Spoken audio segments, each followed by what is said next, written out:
Então, bom dia a todos e todas. Muito feliz aqui de estar com os dois grupos que eu coordeno. Só está faltando a Fluxo Consultoria, né?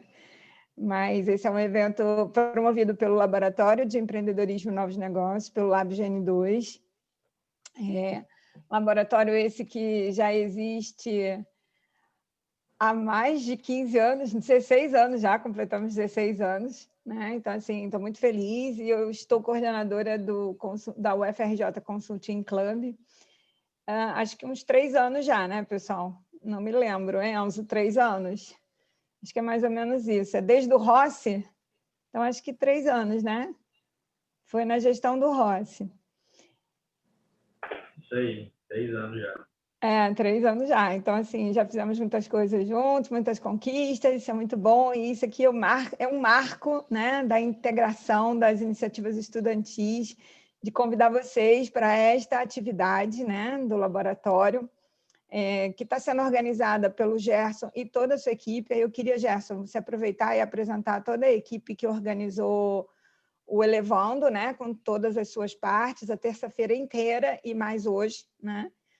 Hoje, então, é um dia de oficina, porque isso aqui é uma disciplina, né? Esse espaço é o espaço de uma disciplina chamada Empreendedorismo e Novos Negócios, que é uma disciplina de extensão. Então, tem tudo a ver, 2 projetos de extensão juntos, promovendo uma ação dentro de uma disciplina de extensão. Então, gente, felicidade está, assim, enorme, né? Então, gente, vamos aproveitar, vamos aprender bastante. E agora, usando o chapéu não mais de coordenadora dessas iniciativas, né, dos 2 laboratórios, mas agora com o chapéu de diretoria. Então, eu agradeço em nome da diretoria da Escola Politécnica, em nome da professora Cláudia Morgado, também do professor Vinícius Cardoso, que é o nosso vice-diretor, e agradecendo em nome deles também, agradeço em nome de toda a diretoria, né, dos outros componentes, e dizer para vocês assim que estamos de portas abertas na diretoria para receber aí vocês, principalmente para a gente poder fazer ações na diretoria de carreira e empreendedorismo, nessa diretoria adjunta, para a gente promover ações em conjunto. Né? Hoje eu vou apresentar o plano de ação, né, com todas as diretrizes e objetivos da DACE. Hoje tem uma reunião de diretoria e já coloquei vocês lá, tá bom? Então, muito obrigada. E passo a palavra, então, para o LabGN2, né, para o Gerson, para ele fazer a abertura junto com a sua equipe e passar depois a palavra para o Consulting Club. Gente, estou louca para aprender um monte de coisa aí, tá? Beijo. Fala, pessoal, bom dia.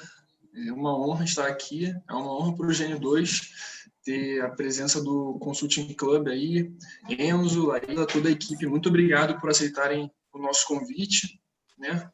Também gostaria de agradecer a equipe aí, o pessoal, nem todos podem estar presentes aqui, porque eles têm outras atividades, como as aulas, né? A gente está no clímax do período, então a galera sabe que é bem complicado, bem difícil, conforme as provas de trabalhos finais vão chegando, de conciliar tudo, né? Mas aqui na sala tem eu, tem a Rayane, e pô, eu só gostaria de agradecer mesmo o pessoal do Consulting Club por terem aceitado o nosso convite. Sem mais delongas, né? Hoje eles vão conversar com a gente, vão fazer oficina sobre plano financeiro, então eles vão pegar do zero até um nível consideravelmente alto ali, para você que não sabe nada sobre como fazer um plano financeiro, sobre como planejar as finanças da sua empresa, a fazer ali o mínimo requerido para poder ter um controle, né? A gente vai utilizar a plataforma Excel, mas se você não tiver Excel, também pode utilizar o Google Planilhas, que é gratuito. Se você possui um e-mail do Google ou uma conta do Google, você consegue já utilizar. Sem mais delongas, eu vou passar a palavra para o Consulting Club. Enzo, Laila, muito obrigado. Agora com vocês. Eu sei que vocês sabem muito e a gente está aqui para aprender com vocês. Deixa eu só fazer um agradecimento aos visitantes, às pessoas que estão aqui, que não são da UFRJ, mas que estão aqui assistindo, né?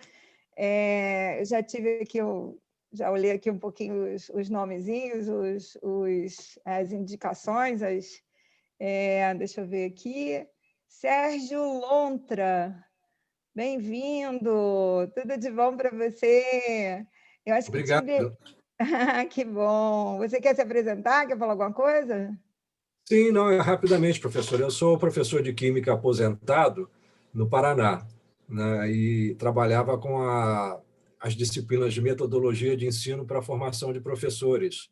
E agora eu estou morando em Campinas e já conversei com o Gerson, eu trabalho numa equipe de mentoria solidária, né? Um grupo de voluntários que está ajudando as empresas nessa transição aí digital devido à pandemia. Então, fico muito grato porque eu preciso aprender esse planejamento aí para ajudar melhor essas empresas. Obrigado.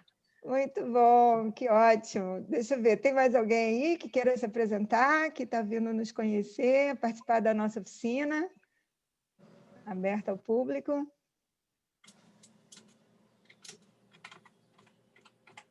Mais alguém? Tinha um Guilherme, que talvez o Guilherme não tenha conseguido ainda se conectar. O Guilherme, ele é do Movimento Longevidade Brasil, falou que estaria aqui com a gente. Deixa eu ver mais alguém. Alexandre. Tem um Alexandre aqui. Alexandre, você quer se apresentar? Oi, meu nome é Alexandre, bom dia para todos. Eu participei da mentoria que você fez ano passado, da Mentis, e o meu projeto é da parte de uma automação de cotações, que diminui sensivelmente o custo das empresas na aquisição de material. Tenho 60 anos, estou aposentado e estou ingressando nesse mundo de empreendedorismo. Ok? Que bom, Alexandre, ter você aqui com a gente. Eu publiquei lá, né, oficina, legal. Que bom que você está aqui com a gente novamente. Então, pessoal, o laboratório já fez a germinadora, né, com o Alexandre, foi no ano passado, né, Alexandre, só que foi presencial. Que bom que você está aqui com a gente. A empresa dele, ó, já está funcionando, né, Alexandre? Sim, nosso MVP está iniciando a duras custas, mas realmente é muito complicado, realmente. Você não tem noção, quando você entra nesse mundo, você não tem noção realmente como ele é difícil, como ele é competitivo, muito complicado realmente. Mas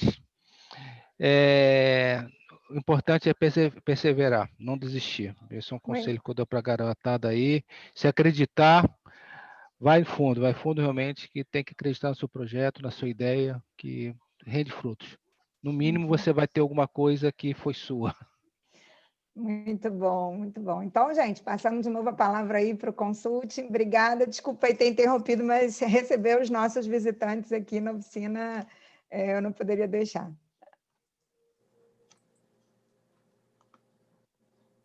Bom dia a todos, tudo bem? Então, hoje eu, o Guilherme e o Vitor, nós vamos dar essa apresentação, né, essa oficina de plano financeiro, de viabilidade financeira, tudo bem? Primeiro de tudo, queria agradecer a presença de todos, o convite do GN2, agradecer também a professora Maria Alice pelo convite. Então, eu vou compartilhar a tela aqui, beleza? Tudo bem? Só um minutinho. Tá todo mundo vendo a minha tela? Uhum. Sim. Tá, tudo bem. Então, como eu já tinha iniciado, né, a gente vai começar a fazer a nossa oficina, a nossa apresentação de plano financeiro, tudo bem? Então, se alguém tiver alguma dúvida, pode me interromper sem problema nenhum. Então, a gente vai começar aqui pela nossa agenda. Primeiro de tudo, a gente vai começar a finalidade, explicar a importância disso tudo. Logo em seguida, a gente vai apresentar uma grande importância do fluxo de caixa durante a nossa empresa. Em seguida, a gente vai apresentar ferramentas de análise para a gente conseguir analisar da melhor forma possível a viabilidade do nosso negócio. E, por último, a gente vai para uma parte mais prática, a gente vai mostrar uma planilha de viabilidade, vai montar junto com vocês. Então, o Vitor deve estar mandando aí no chat um link para vocês poderem baixar essa planilha no Excel. Mas também, se alguém não tiver Excel, não tem problema, a gente vai disponibilizar um link também para poder baixar no Google Sheets, no Google Planilhas, como o Gerson tinha falado. Tudo bem? A gente vai partir para uma parte mais teórica agora, esse início, e logo em seguida, após essa parte, a gente vai partir para uma parte mais prática, beleza? Se alguém tiver alguma dúvida, pode me interromper, como eu tinha dito antes, sem problema nenhum. Tudo bem? Então, partindo para a finalidade, de fato, né, o porquê é importante a gente fazer esse estudo, porque é importante a gente fazer a viabilidade do nosso negócio, esse plano financeiro que a gente tem dito até agora, tudo bem? Então, primeiro de tudo, existem duas aplicações principais que a gente tinha pensado, né? A primeira delas é na abertura do seu negócio, né?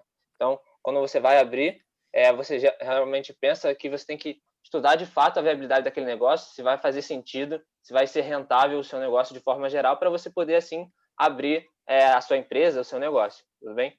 Além disso, uma outra situação que é bem viável fazer esse estudo é na expansão.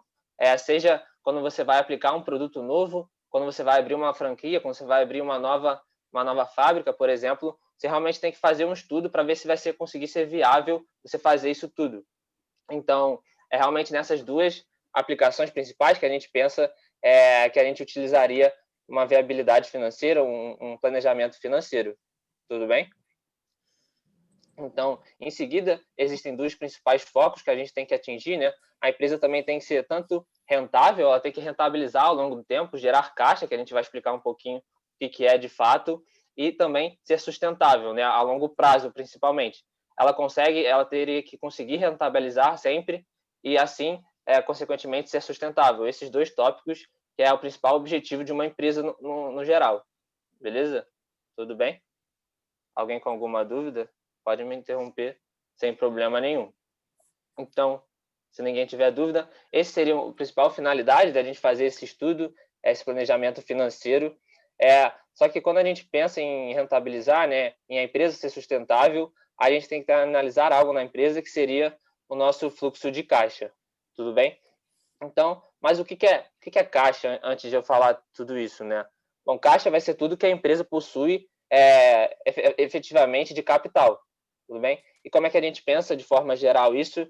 A gente pode pensar ao longo do tempo, a empresa vai ter tanto saída de capital quanto entradas. Então, essa diferença vai ser justamente o caixa que a empresa tem. E por que o caixa é importante, né? O caixa vai ser basicamente aquilo que a empresa vai precisar para gerir o seu negócio, para fazer ele rodar. Então, por exemplo, vamos supor que uma empresa ainda não tem nenhum caixa e um fornecedor pede uma dívida que a empresa tinha. Ele não vai conseguir pagar, então a empresa vai acabar falindo. Então, isso de forma geral, de uma forma simplificada, é a importância do caixa. Tudo bem? Então, quando a gente pensa no fluxo de caixa, né? Fluxo geralmente a gente pensa ao longo do tempo. Então, ao longo do tempo, a partir de diversas entradas e saídas de capital, vai mudar o nosso caixa, tanto aumentar quanto diminuir, isso tudo ao longo do tempo. E como o exemplo que eu tinha falado, isso mostra a importância de ter um caixa robusto, né? Para alguns diversos imprevistos, alguns diversos investimentos e tudo mais. Beleza? Tudo bem? Então, aprofundando um pouquinho nas entradas de capital, alguém pensa em alguma entrada de capital, assim, de forma geral, de uma empresa? Alguém quer falar? Podem se desmutar sem problema nenhum, beleza? Empréstimo bancário. Justo. Alguém pensa em outras? Antes de eu começar a abordar algumas que a gente pensou? Bom, então, tem problema.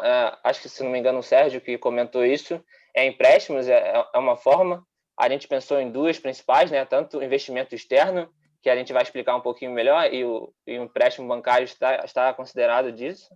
E, além disso, a gente possui a própria receita, né? A própria receita da empresa, do negócio, vai acabar sendo uma entrada de capital. Tudo bem?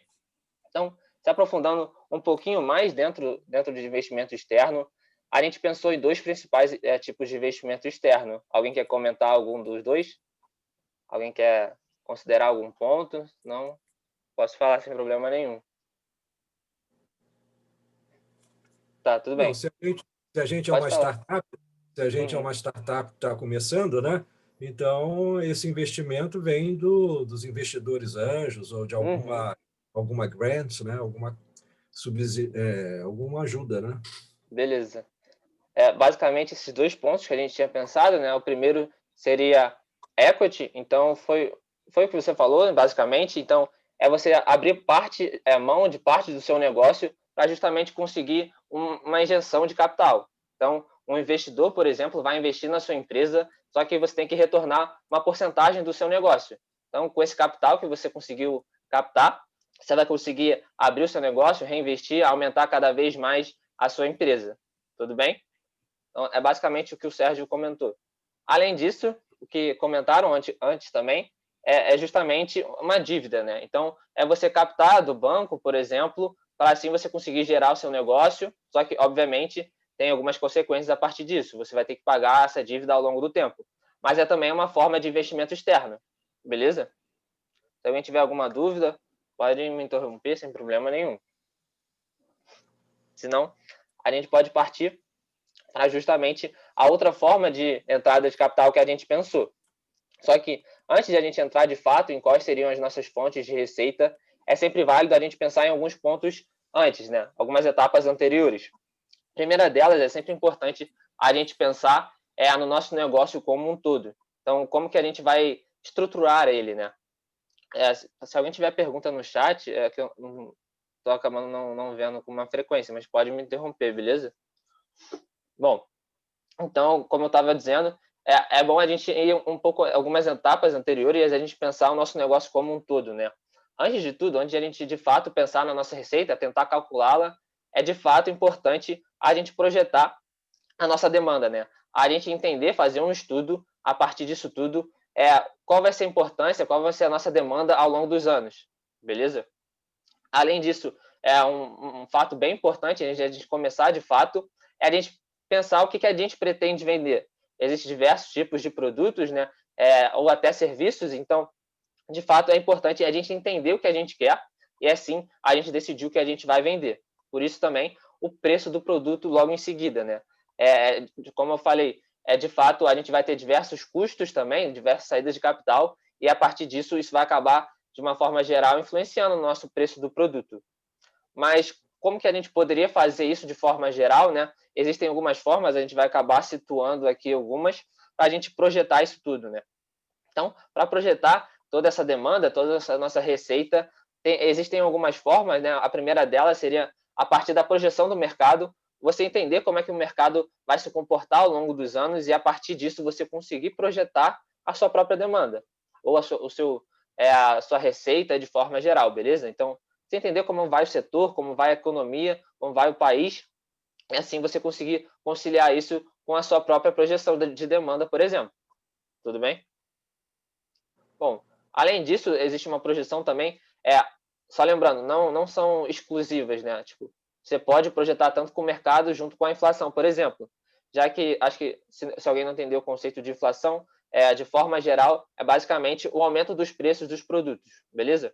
E assim, consequentemente, o dinheiro vai perdendo valor ao longo do tempo, de forma geral, é basicamente isso. Então, como o preço dos produtos vai aumentando ao longo do tempo, você pode conseguir fazer uma projeção a partir disso, né? Você vai entender que o preço do seu produto vai aumentar também, já que o preço dos fornecedores vai aumentar e, assim, consequentemente, o seu próprio também. Então, você pode fazer uma projeção a partir disso também, beleza? Além disso, é importante você também entender, você considerar a sua concorrência e fazer um benchmarking.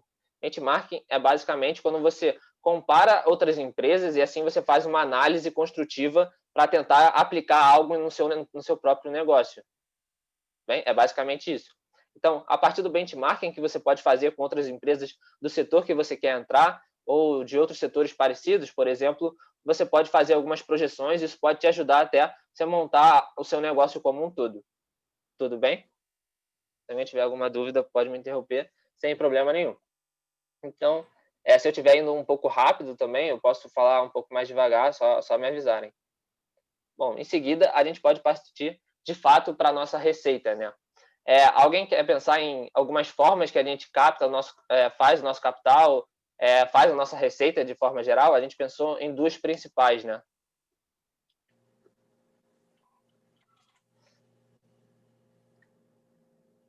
Bom, não tem problema. Então, a gente pensou em duas formas principais, assim, bem básicas, né, para a gente destrinchar nossa receita. Basicamente, produtos, mas também serviços, né? Existem outras diversas formas, mas as principais são, por exemplo, tanto produtos quanto serviços. E como é que seria uma forma de você calcular de forma geral isso tudo? Basicamente você multiplicar o preço por unidade, então o preço que você calculou lá anteriormente, o preço do seu produto, pela quantidade de vendidas, né? Pela sua demanda de forma geral, tudo bem? Assim, na teoria, você vai atingir a sua própria receita naquele ano e nos anos posteriores também. Beleza? Alguém com... Desculpa. Alguém com alguma dúvida? Se não, a gente pode partir. Existem outras fontes de receitas que são válidas citar aqui também, que a gente acabou pensando, e uma delas seria ganhos por propaganda, né? Então, vamos supor, na rede social, no Facebook ou em qualquer outra, praticamente é um aplicativo grátis, então, como é que ele captaria dinheiro? Como é que ele captaria a receita dele, né? Uma boa parte da receita dele é realmente feita por propagandas. Então, é justamente aí que ele vai conseguir ganhar dinheiro, beleza? Existe essa forma também. Uma outra que a gente pensou é a porcentagem do serviço. Eu acho que algo para exemplificar bem isso é o próprio Uber, né? Então, ele acaba taxando o motorista com, se não me engano, 25%. Então, todo o dinheiro que o motorista conseguiria, 25% iria para a empresa. Beleza? Então, isso é uma outra forma de a gente conseguir capital. Se alguém tiver alguma dúvida, sem problema nenhum, pode comentar aqui. Se não, alguém tem alguma dúvida? Desculpa. Acho que alguém ia falar.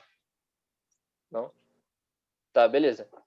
Então, a gente pode partir, após a gente destrinchar um pouquinho a nossa entrada de capital, a gente pode partir para a saída de capital, beleza? Alguém pensa em algumas formas de custos de saída de capital de forma geral? Pagamento de salário. Uhum. Beleza. A gente fez uma separação macro, né? A primeira delas são custos de operações, então o pagamento de salário estaria aí dentro. A gente também pensou em alguns gastos externos que a gente vai comentar daqui a pouquinho, beleza? Então, destrinchando... Alguém ia comentar? Desculpa. Não?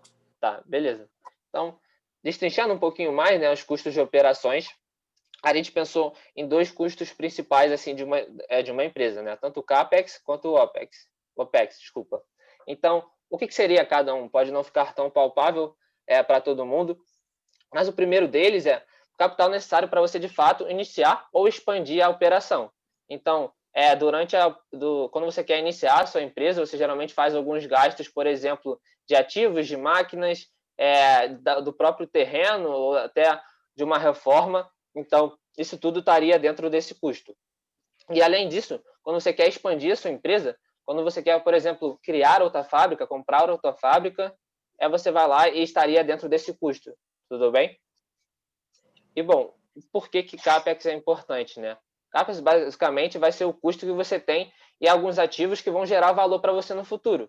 Então, CAPEX em todas as empresas são bem importantes justamente por isso, né?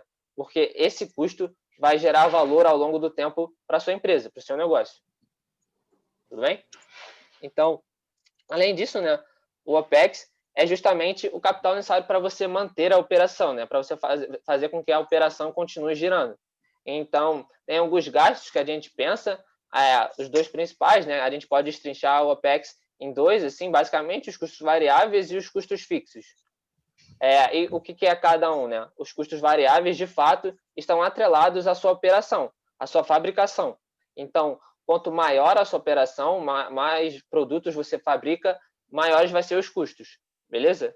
E os custos fixos, eles não estão atrelados diretamente a isso. Então, eles vão se manter constantes, basicamente, ao longo do tempo, a menos que aconteça algum evento específico. Tudo bem? Alguém sabe alguns exemplos de custos variáveis, por exemplo? Matéria-prima. Uhum. Isso é um exemplo, a gente pensou nisso também. Além disso, manutenção, por exemplo, manutenção das máquinas, por exemplo, e custos fixos, o porquê disso, né? Vamos supor, quanto mais a gente fabrica, mais peças, mais matéria-prima, de fato, a gente vai precisar. Então, logo, matéria-prima está atrelado à produção que a gente tem.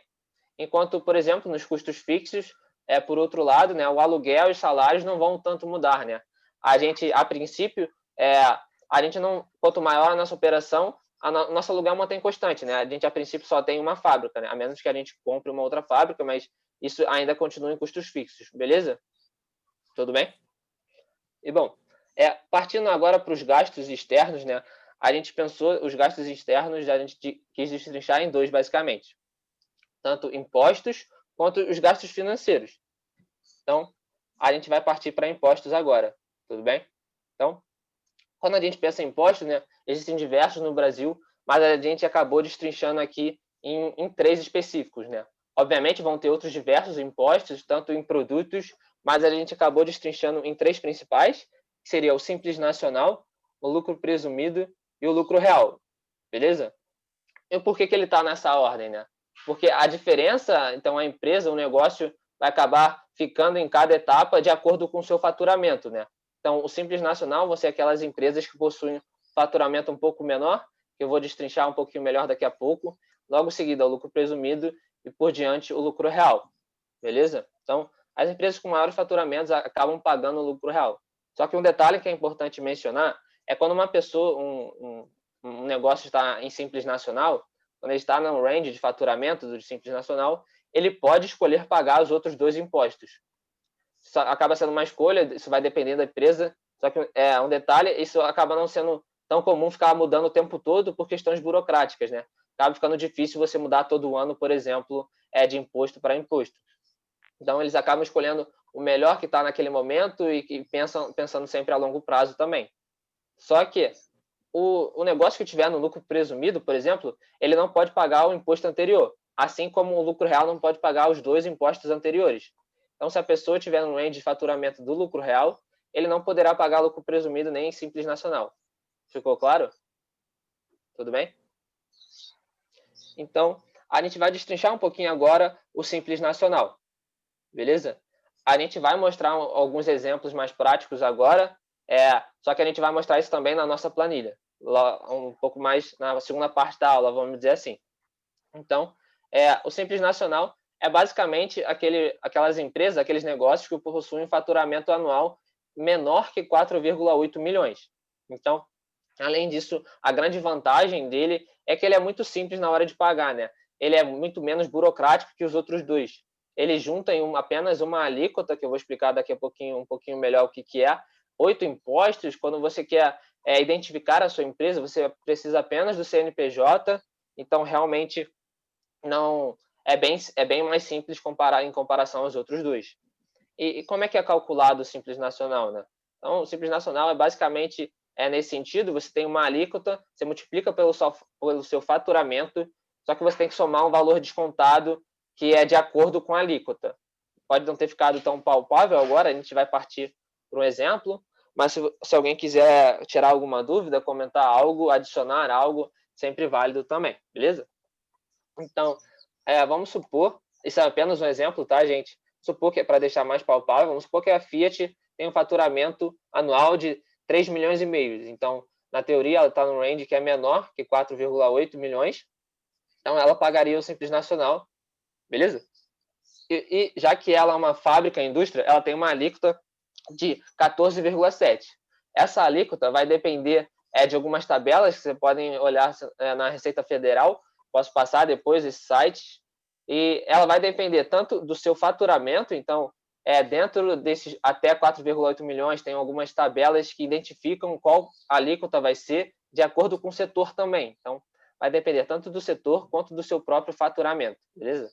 Então, acabou sendo, tanto desse setor quanto desse faturamento, de 14,7.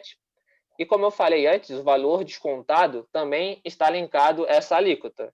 E o valor descontado acaba sendo de 85.500.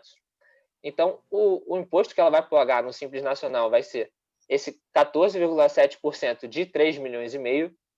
Após fazer essa conta, somaria 85.500, beleza? Dando um geral de 600 mil. Tudo bem? Se alguém tiver alguma dúvida, pode perguntar. Senão, a gente pode partir agora para o próprio lucro presumido, beleza? Bom, o que seria o lucro presumido, né? Primeiro, aonde ele estaria? Quando que uma empresa pagaria ele? Basicamente quando ele está em um faturamento de entre 4,8 milhões e 78 milhões de reais. Tudo bem? Então, como é que ele é calculado? É o faturamento, como a gente tinha mencionado, vezes o lucro presumido, vezes a alíquota que mudaria de acordo com o setor e também com o faturamento da própria empresa. Mas pode não ter ficado palpável muito bem o que seria de fato o lucro presumido. O governo ele acaba presumindo o quanto que um setor especificamente iria rentabilizar ao longo do ano, né? Então ele acaba presumindo o quanto que aquele setor vai rentabilizar em média, e assim esse seria uma porcentagem. Então ele aplicaria essa porcentagem nesse imposto. Então, é basicamente um quanto de faturamento, no faturamento, representaria em lucro para aquela empresa. Então, a gente vai partir para um exemplo para ficar um pouco mais palpável, né? Vamos supor que a Volkswagen tem um faturamento de 10 milhões, então ela estaria dentro desse lucro presumido, e ele tem um lucro presumido de 8%. Então, o governo calculou uma forma de que a empresa, o setor, de forma geral, da Volkswagen, da automobilístico, teria um lucro nesse ano de 8%. Então, eles acabam utilizando essa porcentagem, beleza? E a alíquota, de acordo com o setor, de acordo com o faturamento da própria empresa, ela seria destrinchada em duas principais, né? Tanto no imposto, ele é calculado de duas formas, em duas etapas, na verdade.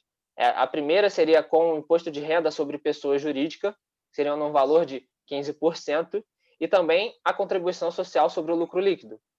Então, a conta que a gente tem que fazer aqui são basicamente duas, né? Então, a gente primeiro multiplicaria 10 milhões vezes os 8% vezes o 15%, e a gente somaria essa conta, esse resultado que a gente chegou a conta 10 milhões vezes 8% vezes 9%, beleza? A soma disso daria o nosso imposto de lucro presumido. Tudo bem? Então, a conta final acabaria sendo de 192 mil. Beleza? Guilherme, eu tenho uma dúvida. Pode falar. Gerson. Isso sou eu. Esses dois impostos aí que você comentou, esses dois últimos, são válidos apenas para o lucro presumido, certo? Uhum. Então, eles vão acabar sendo utilizados também no próximo imposto que a gente vai mencionar, mas o valor, a porcentagem que eles estão, são fixos nesse imposto, tudo bem? Eles vão ter uma pequena variação no próximo, mas eles acabam sendo utilizados nos dois, tudo bem? Beleza? Então, se alguém tiver alguma dúvida, pode me interromper, sem problema nenhum.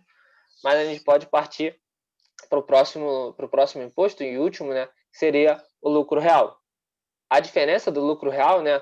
É que ele tem um faturamento acima de 78 milhões, então são os negócios, as empresas têm esse faturamento um pouco mais avantajado, né? Ou também são um faturamento proveniente do exterior. Por exemplo, empresas como a Vale tem uma grande porcentagem da sua receita proveniente do exterior, então eles estariam encaixados também nesse imposto. Um outro detalhe também, empresas do mercado financeiro também teriam que pagar esse lucro real, beleza? Por exemplo, alguns bancos, alguns fundos de investimento estariam muito ligados a isso também. Mas como é que é calculado, como é que faz essa conta? É basicamente a alíquota, também vai depender do setor e do fator e do lucro da empresa, né? No caso, vezes o lucro anual daquela empresa. Então, vamos partir para um exemplo para deixar cada vez mais palpável. Vamos supor que a Toyota, né, tem um lucro anual de 640 mil e a alíquota dela vai ser feita de algumas formas diferentes, né? A primeira delas seria o imposto de renda sobre pessoa jurídica, só que tem um detalhe. Nesse caso, ela teria que pagar 15%, só que até apenas aos primeiros 240 mil. E o excedente, que no caso seria 400 mil, ela teria que pagar 10% sobre isso. Beleza? Então, tem 240 mil. E para chegar o restante, o excedente, para chegar a 640, seria o 400. Então, eles pagariam essa coisa é um pouco diferente. Beleza? Só que não só isso, né? O imposto não se baseia apenas nisso. Teria a contribuição social sobre o lucro líquido, ele pode variar nesse imposto de 9% a 12%, dependendo do faturamento da empresa, do lucro da empresa, tudo bem?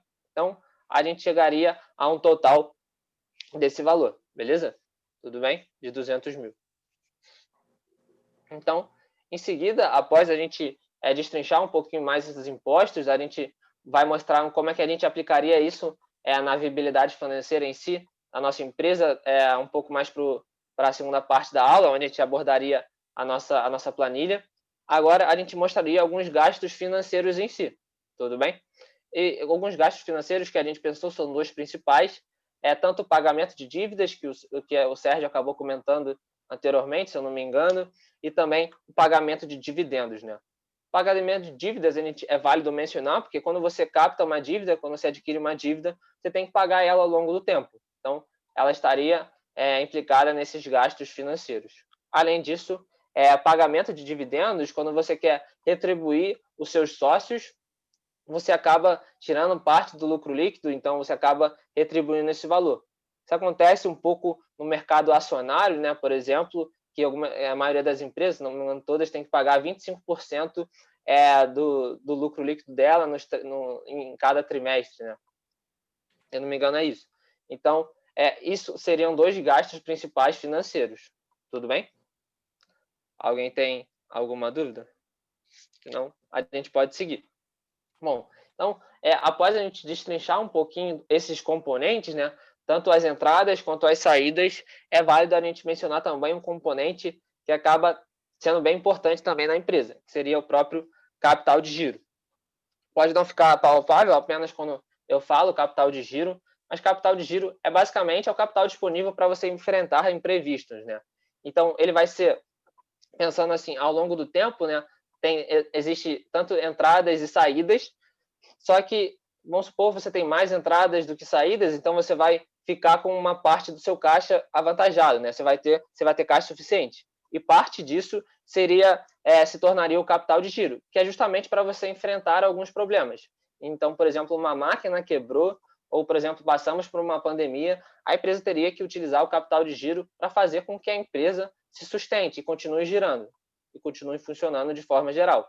E não quebre, e não pare seu funcionamento, tudo bem?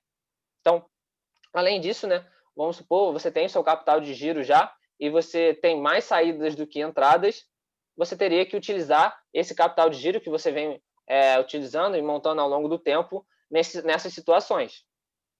Beleza? Bom, além disso, a gente pensa agora no nosso fluxo de caixa de forma geral. Existe algo válido comentar também, antes de a gente partir para a nossa estrutura do fluxo de caixa. Existem também entradas e saídas, como eu mencionei, mas a principal entrada, quando você tem, né, seria basicamente esse investimento externo. E o porquê que a gente pensa nesse investimento externo logo no início do nosso negócio, né? Porque quando a gente vai iniciar a nossa empresa, a gente tem diversos gastos, né? Eu posso mencionar alguns, né? Mas tem que comprar o terreno, se você for algo fixo, pagar funcionários, pagar de fato tudo que você tem que pagar para você começar a sua operação. Então, o seu investimento inicial acaba sendo bem grande, então você utiliza esse investimento externo para começar a sua operação e também gerar uma quantia que seja suficiente para conseguir fazer com que a operação continue girando, que seria parte do capital de giro. Tudo bem?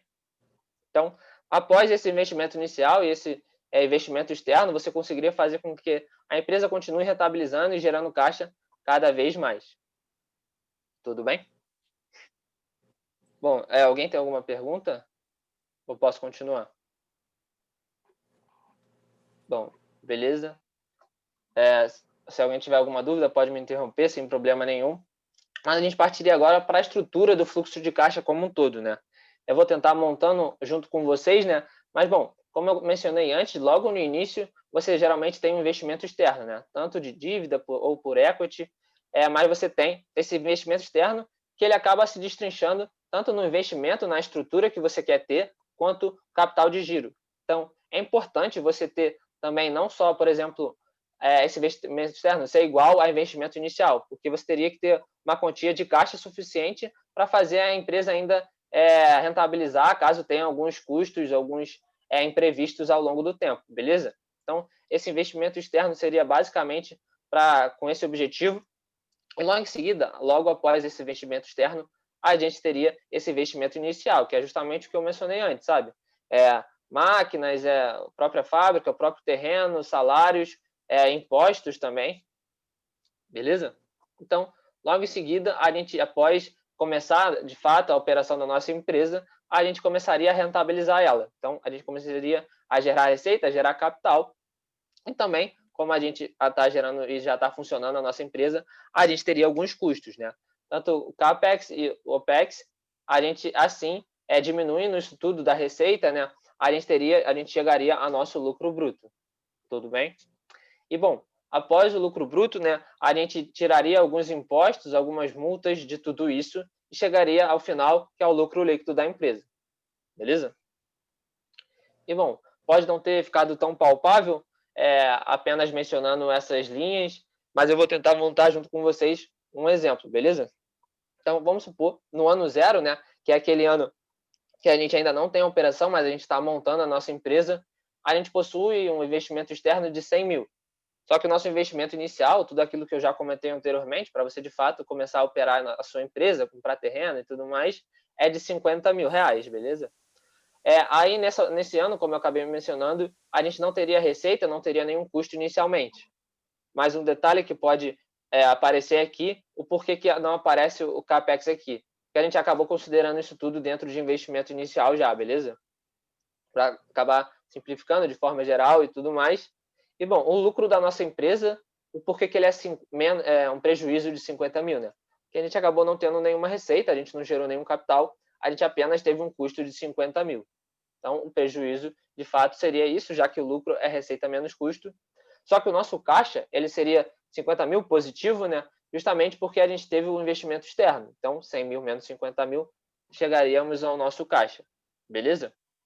Então, em seguida, após algumas projeções, utilizando o que a gente mencionou lá para a projeção de demanda, para projeção do preço do seu produto, vamos supor que a nossa empresa, o nosso negócio, ele já começou a gerar receita, só que o custo acabou ainda sendo mais alto, né?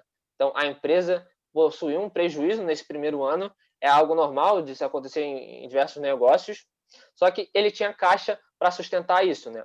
Então, ele tem um caixa agora, diminuindo, né, o lucro desse ano, ele tem um caixa agora de 30 mil. Esse mesmo processo vai acontecer ao longo dos anos, então vai começar a rentabilizar cada vez mais, os custos também vão aumentar, é normal, então cada vez mais vai mostrar a importância de ter um caixa robusto, né?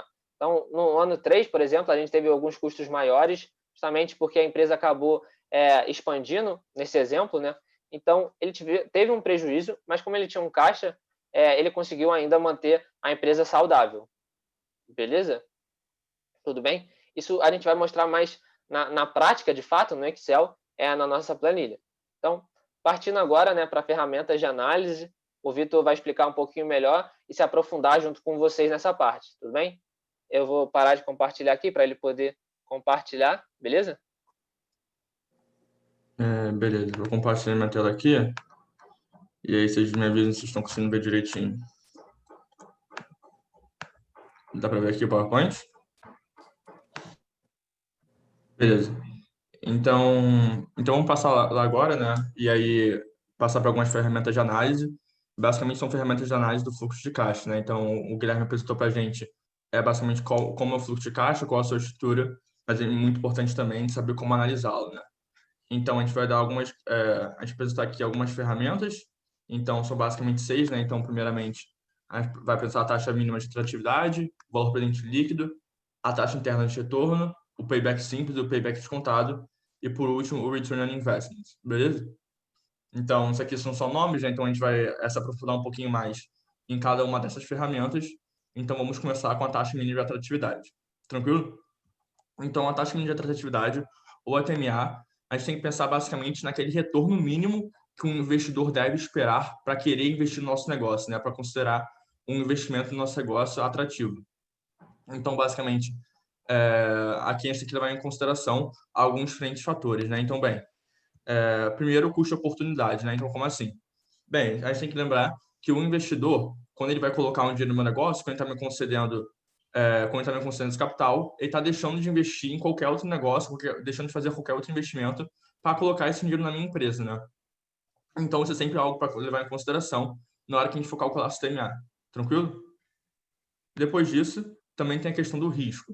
Então, isso é muito importante a gente levar em consideração o risco, né? Porque, bem, se vocês concordarem comigo, quanto maior o risco do meu modelo de negócio, quanto maior o risco desse investimento, maior deve ser essa taxa mínima de atratividade, né? Maior deve ser TMA, porque quanto maior o risco, o investidor também deve exigir uma maior rentabilidade, né? Para compensar esse risco.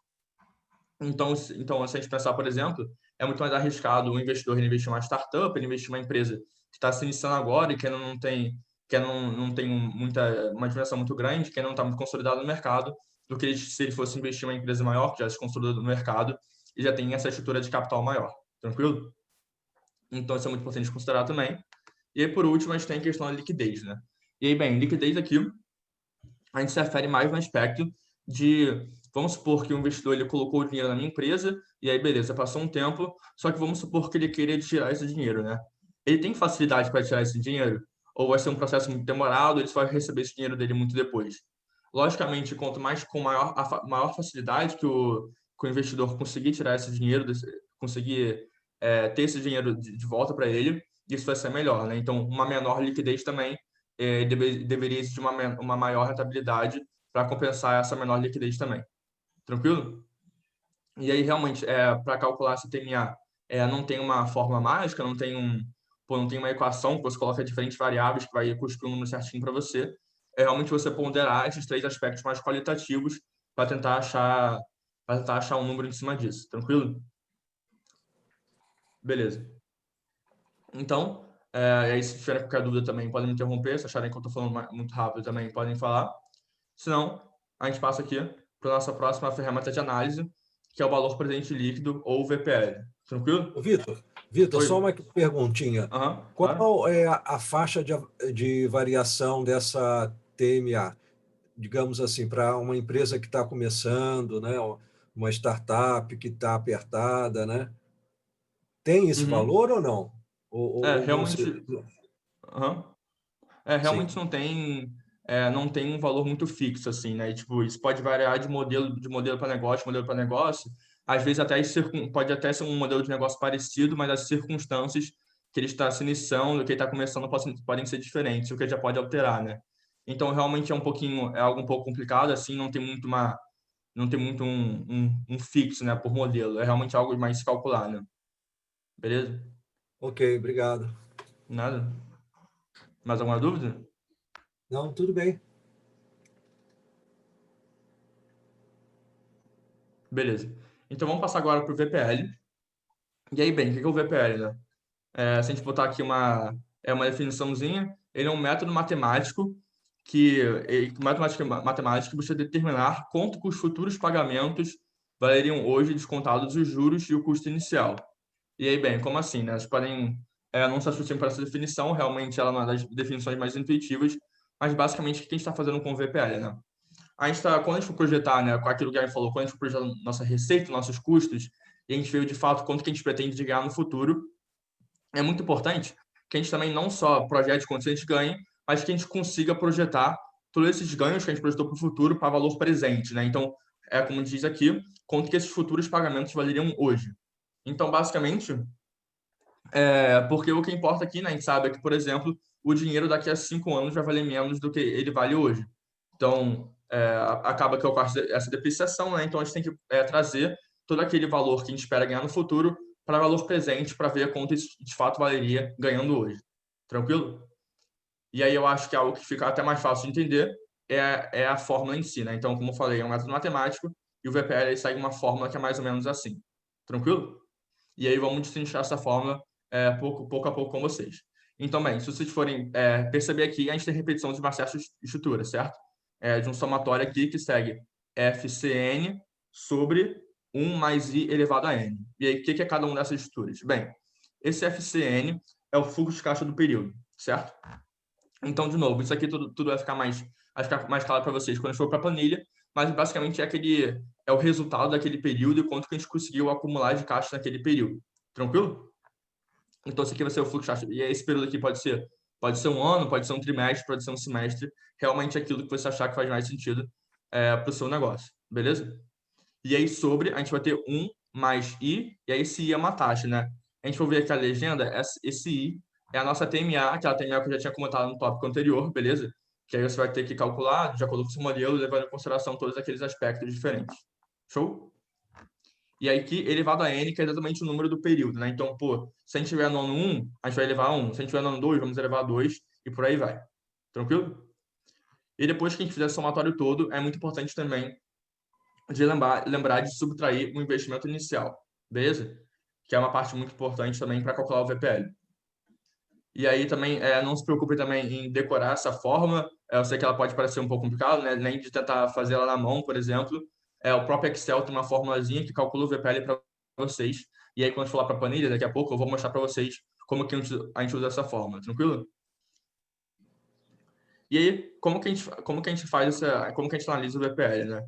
Então, bem, vamos aqui, antes de passar para um exemplo, então vamos supor uma situação mais simplificada, tranquilo? Vamos supor que a gente está analisando aqui somente um período, e aí, de novo, né, isso aqui é mais para exemplificar mesmo, como vocês forem projetar a empresa de vocês, é recomendado que eles projetem mais que um período, né, até para ter uma previsão mais real se essa empresa vai conseguir trazer retorno para vocês no longo prazo, não somente em um ano. Então, vamos supor que um exemplo, a gente está projetando somente um ano, e vamos selecionar alguns valores aqui, né? E aí, bem, vamos supor um investimento inicial de R$200, um fluxo de caixa do período 1 de R$300 e uma TMA de 20%. Tranquilo? Bem, e aí, se a gente for substituir esses valores aqui, na fórmula, a gente vai acabar tendo um VPL de R$50. Beleza? E aí, tranquilo, né? A gente tem um VPL de R$50, mas como que a gente analisa isso? Será que esse é um VPL bom? Será que esse é um VPL ruim? Bem, para a gente fazer uma análise mais qualitativa, a gente tem 3 principais valores do VPL, né? Então, o VPL pode ser menor que 0, igual a 0 ou maior que 0. Bem, esses 2 primeiros valores aqui não interessam muito para a gente, né? Porque, bem, se você parar para pensar nesse primeiro caso de um VPL negativo, basicamente significa que quando eu trouxe todos aqueles ganhos para o presente, descontando juros e coisas do tipo, o meu retorno acabou ficando negativo, né? Então, basicamente, eu tive, de certa forma, perdas com esse investimento que eu fiz. E, logicamente, não é isso que a gente busca quando a gente for fazer um investimento. Da mesma forma, com o VPL igual a 0, né? Vai significar que, de certas formas, eu não tive ganho, não tive perdas, né? Mas também não tive ganho. E quando a gente vai fazer um investimento desse tipo, sempre o que a gente vai buscar é ter ganhos. Com isso, o que a gente sempre vai buscar é um VPL maior que 0, tranquilo? Para garantir que realmente todo aquele investimento que a gente fez vai acabar trazendo ganhos para a gente quando a gente converte todos aqueles ganhos futuros para valor presente. Então, sempre que a gente vai buscar também aqui esse VPL maior que 0, tranquilo? Mas também aqui é importante analisar também que nem sempre um VPL maior que 0 pode ser das melhores coisas, né? Então, por exemplo, fins que a gente teve um investimento externo de 1 milhão, nosso VPL foi de R$50, tranquilo? Então, realmente aí é um ganho muito pequeno quando comparado com aquele investimento externo com o investimento externo que a gente fez, mas a gente vai falar um pouquinho melhor disso quando a gente for falar de ROI, beleza? Tranquilo. E vamos passar agora para a nossa próxima ferramenta de análise, que é a taxa interna de retorno, ou a TIR. Tranquilo? Bem, a TIR, basicamente, acho que a explicação aqui é um pouquinho mais direto ao ponto, né? Mas TIR é basicamente aquela taxa cujo o VPL é nulo. E aí, como assim? Se a gente for lembrar aquela fórmula, né, acho que vai ficar mais fácil se a gente lembrar aquela fórmula do VPL. Basicamente, o que a gente vai fazer a gente vai pegar aquela formulazinha e no lugar do VPL, a gente vai colocar um 0, certo? Porque a gente quer descobrir a taxa cujo VPL é igual a 0. Então, a fórmula realmente vai ser muito parecida com o VPL, só que a gente vai colocar o 0 aqui, e no lugar onde tem a TMA, a gente vai colocar a taxa interna de retorno, nesse caso a TIR. Tranquilo? Porque a gente quer realmente descobrir qual a taxa que eu tenho que ter para o VPL zerar. Beleza? E aí o resto se mantém tudo igual. Então, fluxo de caixa do período, elevado ao número do período e coisas do tipo. Tranquilo? Reduzido o investimento inicial também. E se a gente for colocar também aquele mesmo exemplo, né? Então vamos supor uma situação um pouco mais simplificada daquele mesma forma. Então somente a gente vai projetar um período e aí vamos colocar valores aqui também. Tranquilo? Então, primeiro a gente vai ter um investimento inicial de R$200 e aí vamos supor também um fluxo de caixa do período de 300 e o nosso VPL, como eu já tinha comentado, né? Quando a gente vai calcular a TIR, a gente vai sempre considerar um VPL igual a 0. Tranquilo? Beleza. E aí vamos substituir esses valores aqui. Fazendo as contas, a gente pode tentar isolar esse I. E a gente vai chegar aqui a uma TIR de 50%. Tranquilo? E aí, bem, de novo. Pô, uma TIR de 50% é boa? É ruim? E aí, como que a gente vai fazer isso, né? Bem, de novo, a gente pode ter 3 valores diferentes para TIR, só que agora a gente não compara mais ela em relação a 0, beleza? A gente compara a TIR em relação à nossa TMA. E a TIR pode ser menor que a nossa TMA, pode ser igual à nossa TMA ou pode ser maior que a nossa TMA. E aí, de novo, esses 2 valores não nos interessam muito, né? Por quê? Bem, uma TIR menor que a TMA indica que o meu VPL vai ser menor que 0. Assim como uma TIR igual a minha TMA indica que o meu VPL vai ser igual a 0. E como a gente já tinha visto, não é isso que a gente quer, porque a gente quer ter um retorno positivo com o nosso investimento. Tranquilo? Então, de novo, o que a gente sempre vai buscar vai ser uma TIR maior que a nossa TMA para garantir que o nosso VPL vai ser maior que 0 e, como eu tinha comentado anteriormente, né, garantir que a gente tem um retorno com isso. Tranquilo? Alguma dúvida? Beleza. Bem, passando agora para a nossa próxima ferramenta de análise, vamos analisar o payback simples. Tranquilo? E aqui com o payback simples. Bem, se a gente for ver a definição dele, payback simples é aquele tempo que o meu negócio leva para gerar caixa o suficiente para pagar o meu investimento inicial. E aí, como assim? Bem, a gente sabe que quando a gente inicia a nossa operação, né, a gente vai receber aquele investimento, só que quanto tempo demora para a gente realmente conseguir pagar esse investimento e efetivamente sair do vermelho, né? E realmente conseguir pagar aquele dinheiro que foi investido na gente. E aí, o tempo que demora para isso acontecer é exatamente o nosso payback simples. E se a gente for levar aqui, colocar aqui um exemplo, vamos supor que a gente recebeu um investimento no ano 0 de R$50, tranquilo? E aí, isso aqui, cada setinha verde dessas representa o nosso ganho em cada ano. Então, a gente ganhou R$10 em cada ano. Então, a gente conseguiu acumular R$50 no ano 5. Então, nosso payback simples a gente vai dizer que é no ano 5, beleza? De 5 anos. Show? Beleza. E aí, vamos passar agora para o payback descontado, que eu acho que ele é parecido, né? Mas acho que é um pouquinho mais complicado. Mas também, o payback descontado é basicamente aquele tempo que agora vai demorar para o meu VPL se tornar positivo, né? Então, se a gente for lembrar agora como a gente calculava o VPL, a gente basicamente não só pegava aquele caixa do período, mas pegava aquele caixa do período e descontava para valor presente, tranquilo? E é como que isso vai ficar agora?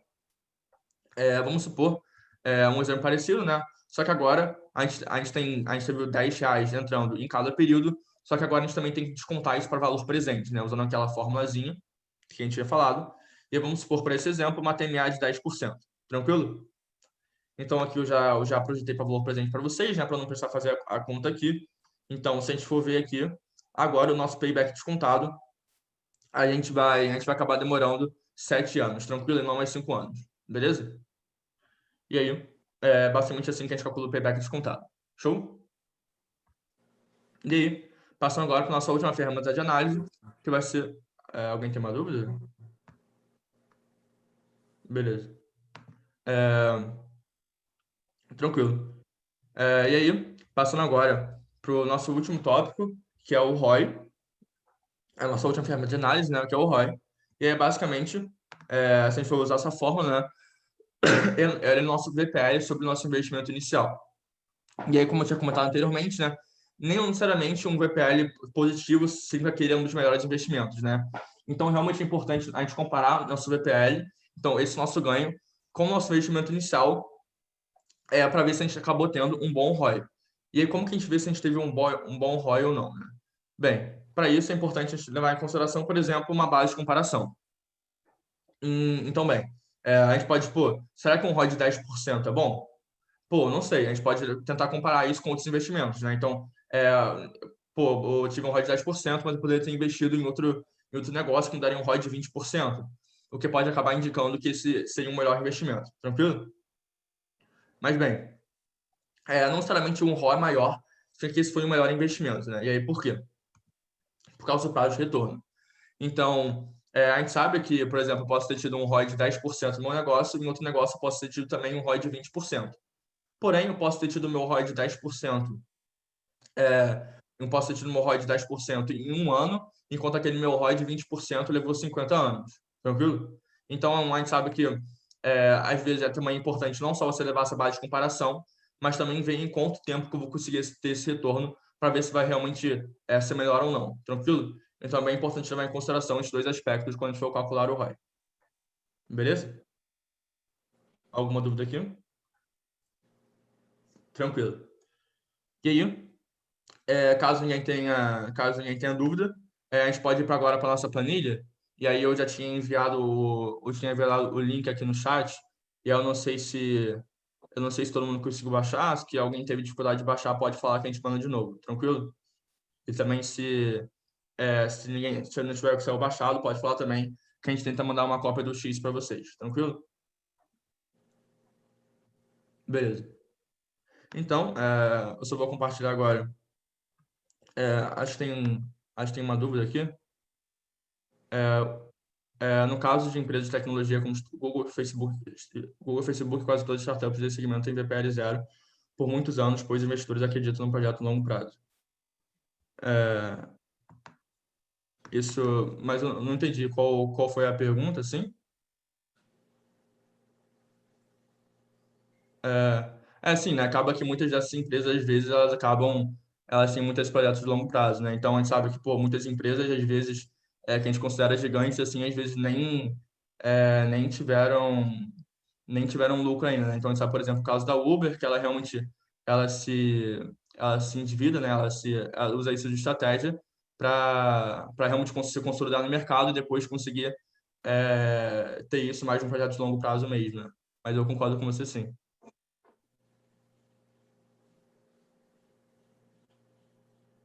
Tranquilo? Não sei se... Beleza. E aí eu só vou compartilhar aqui minha planilha. E aí, caso queiram acompanhar também com a planilha de vocês,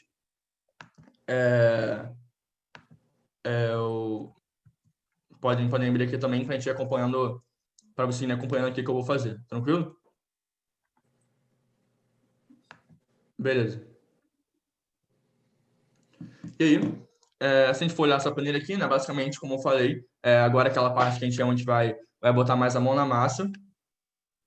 E aí, vamos ver como é que tudo aquilo que a gente apresentou, né? A gente apresentou a teoria, mas vamos ver como que isso se aplica na prática. Tranquilo? E aí aqui eu tenho uma planilha para vocês, né? Então aqui está considerando, por exemplo, um modelo de negócio de uma pizzaria. Tranquilo? Então é mais um exemplo mesmo para a gente usar com vocês. Então aqui a gente tem várias abas, né? Então a gente tem aqui nossa aba de receita, nossa aba de custos variáveis, nossa aba de custos fixos, nossos custos totais, o investimento inicial e, por último, os nossos impostos. Tranquilo? E aí depois, basicamente, o que a gente vai fazer com vocês, a gente vai explorar com vocês, né, fazer a aba com vocês para calcular cada um desses fatores, para depois a gente conseguir, no final, ver como está o planejamento financeiro dessa empresa e como que a gente acha que está o seu VPL e usar todas aquelas ferramentas de análise que a gente viu. Tranquilo? Show. Então, vamos lá. Começando com a nossa aba de receita aqui. O que a gente fez, né? Então, basicamente, a gente tem aqui uma aba, a gente tem duas principais tabelas, né, preenchidas, no caso. Primeiro, é uma tabela de quantidade vendida. Então, vamos considerar aqui que a gente tem 4 principais produtos, né, a nossa pizzaria. Então, a gente tem as pizzas tradicionais, a pizza premium, as bebidas e, por último, as sobremesas. Tranquilo? E aí, o que a gente fez aqui foi uma projeção de demanda com o passar dos anos, né? Então, a gente espera, por exemplo, no ano 1, vender 5.700 pizzas tradicionais, e aí a gente espera que esse número vai mudando conforme o passar dos anos. E a gente fez o mesmo com o resto dos produtos. Tranquilo? Beleza. E aí, esse aqui vai mais naquela linha do que o Guilherme tinha comentado, né? Lá naquela hora de fazer a projeção. E também aqui, a gente fez o quanto que a gente espera do preço médio, né? Então, basicamente, a gente colocou o quanto a gente espera vender, o preço de venda, né, de cada um desses produtos no nosso ano 1. E aí, então, a gente colocou cada um desses preços, né? E, de novo, realmente você pode fazer a projeção, então você pode tentar comparar com outros players, como fazer a média do mercado, realmente qual estratégia você preferir. E a partir disso que a gente fez, eu não necessariamente fui aumentando o valor, mas eu só fui ajustando conforme a inflação, tranquilo? Então, aqui, por exemplo, a gente considerou uma inflação de 3,5% e a gente considerou que esse valor todo ano ia aumentando conforme a inflação, tranquilo? Só para considerar que esse ajuste foi feito. Beleza? Tranquilo. E aí agora, o que a gente quer, né? A gente quer calcular, agora a gente quer calcular de fato a receita da nossa empresa com o passar dos anos. E é como que a gente vai fazer isso? Bem, a gente já tem a nossa quantidade vendida, a gente já tem o nosso preço médio. Então, para calcular a receita, a gente faz quantidade vendida vezes o preço médio, certo? Tranquilo. E aqui a gente vai fazer aqui, se eu quero, por exemplo, o meu quanto foi minha receita com pizzas tradicionais no ano 1. Eu vou pegar a quantidade vendida de pizzas tradicionais no ano 1 vezes o meu preço médio de pizzas tradicionais no ano 1. Tranquilo? E aí, se vocês não entenderam o que eu fiz, ou se vocês acharem que eu estou indo muito rápido, podem falar também, beleza? É importante que vocês precisam acompanhar mesmo. Show? Beleza. E aí, basicamente o que a gente fez agora, né? A gente vai querer fazer isso para todos os outros produtos. A gente pode simplesmente, já usando o Excel, já faz esse conta para mim, né? Então, eu posso simplesmente pegar isso aqui e arrastar para baixo. Tranquilo? Então, agora o Excel já até fez a conta para mim, né? A gente pode até conferir aqui se quiser. Ele está multiplicando, vamos supor aqui, bebidas no 1, e já multiplica para mim a quantidade de bebidas que eu pedi no 1, vezes o preço médio das minhas bebidas no 1. Tranquilo? E aí também, nessa mesma lógica, eu posso selecionar todos esses números aqui e arrastar para o lado até o final do ano 5, que ele também já vai calcular para mim. Tranquilo? Quanto que eu consegui arrecadar com cada tipo de produto pelos 5 anos. Tranquilo? E aí, ficou claro para todo mundo o que eu fiz aqui nessa tabelinha? Beleza. E aí agora, a gente tem basicamente quanto que eu consegui arrecadar por produto por ano, né? Essa arrecadada de receita. E o que importa para a gente no final é realmente nossa receita total, né? E aí, como a gente vai calcular isso? A gente vai calcular somando as receitas de cada produto por ano. Então, minha receita total no ano 1 vai ser a soma. Então, vou usar aqui a fórmula soma das minhas receitas por produto no ano 1. Tranquilo? Beleza. E aí, de novo, eu já posso fazer isso para o resto dos anos também. E aí, agora, é só arrastar para o lado que eu já vou projetar aqui minha receita para todos os anos. Tranquilo? Beleza. Então, era basicamente isso na minha aba de receita. E aí, vocês ficaram com alguma dúvida, podem falar também. Mas, caso não tenha ficado com nenhuma dúvida do que eu fiz aqui, a gente pode ir para a próxima parte, que a gente vai tratar dos nossos custos variáveis. Beleza? Tranquilo.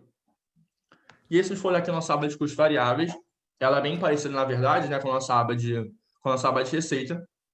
Então, a gente tem uma tabela aqui também de quantidade vendida, né?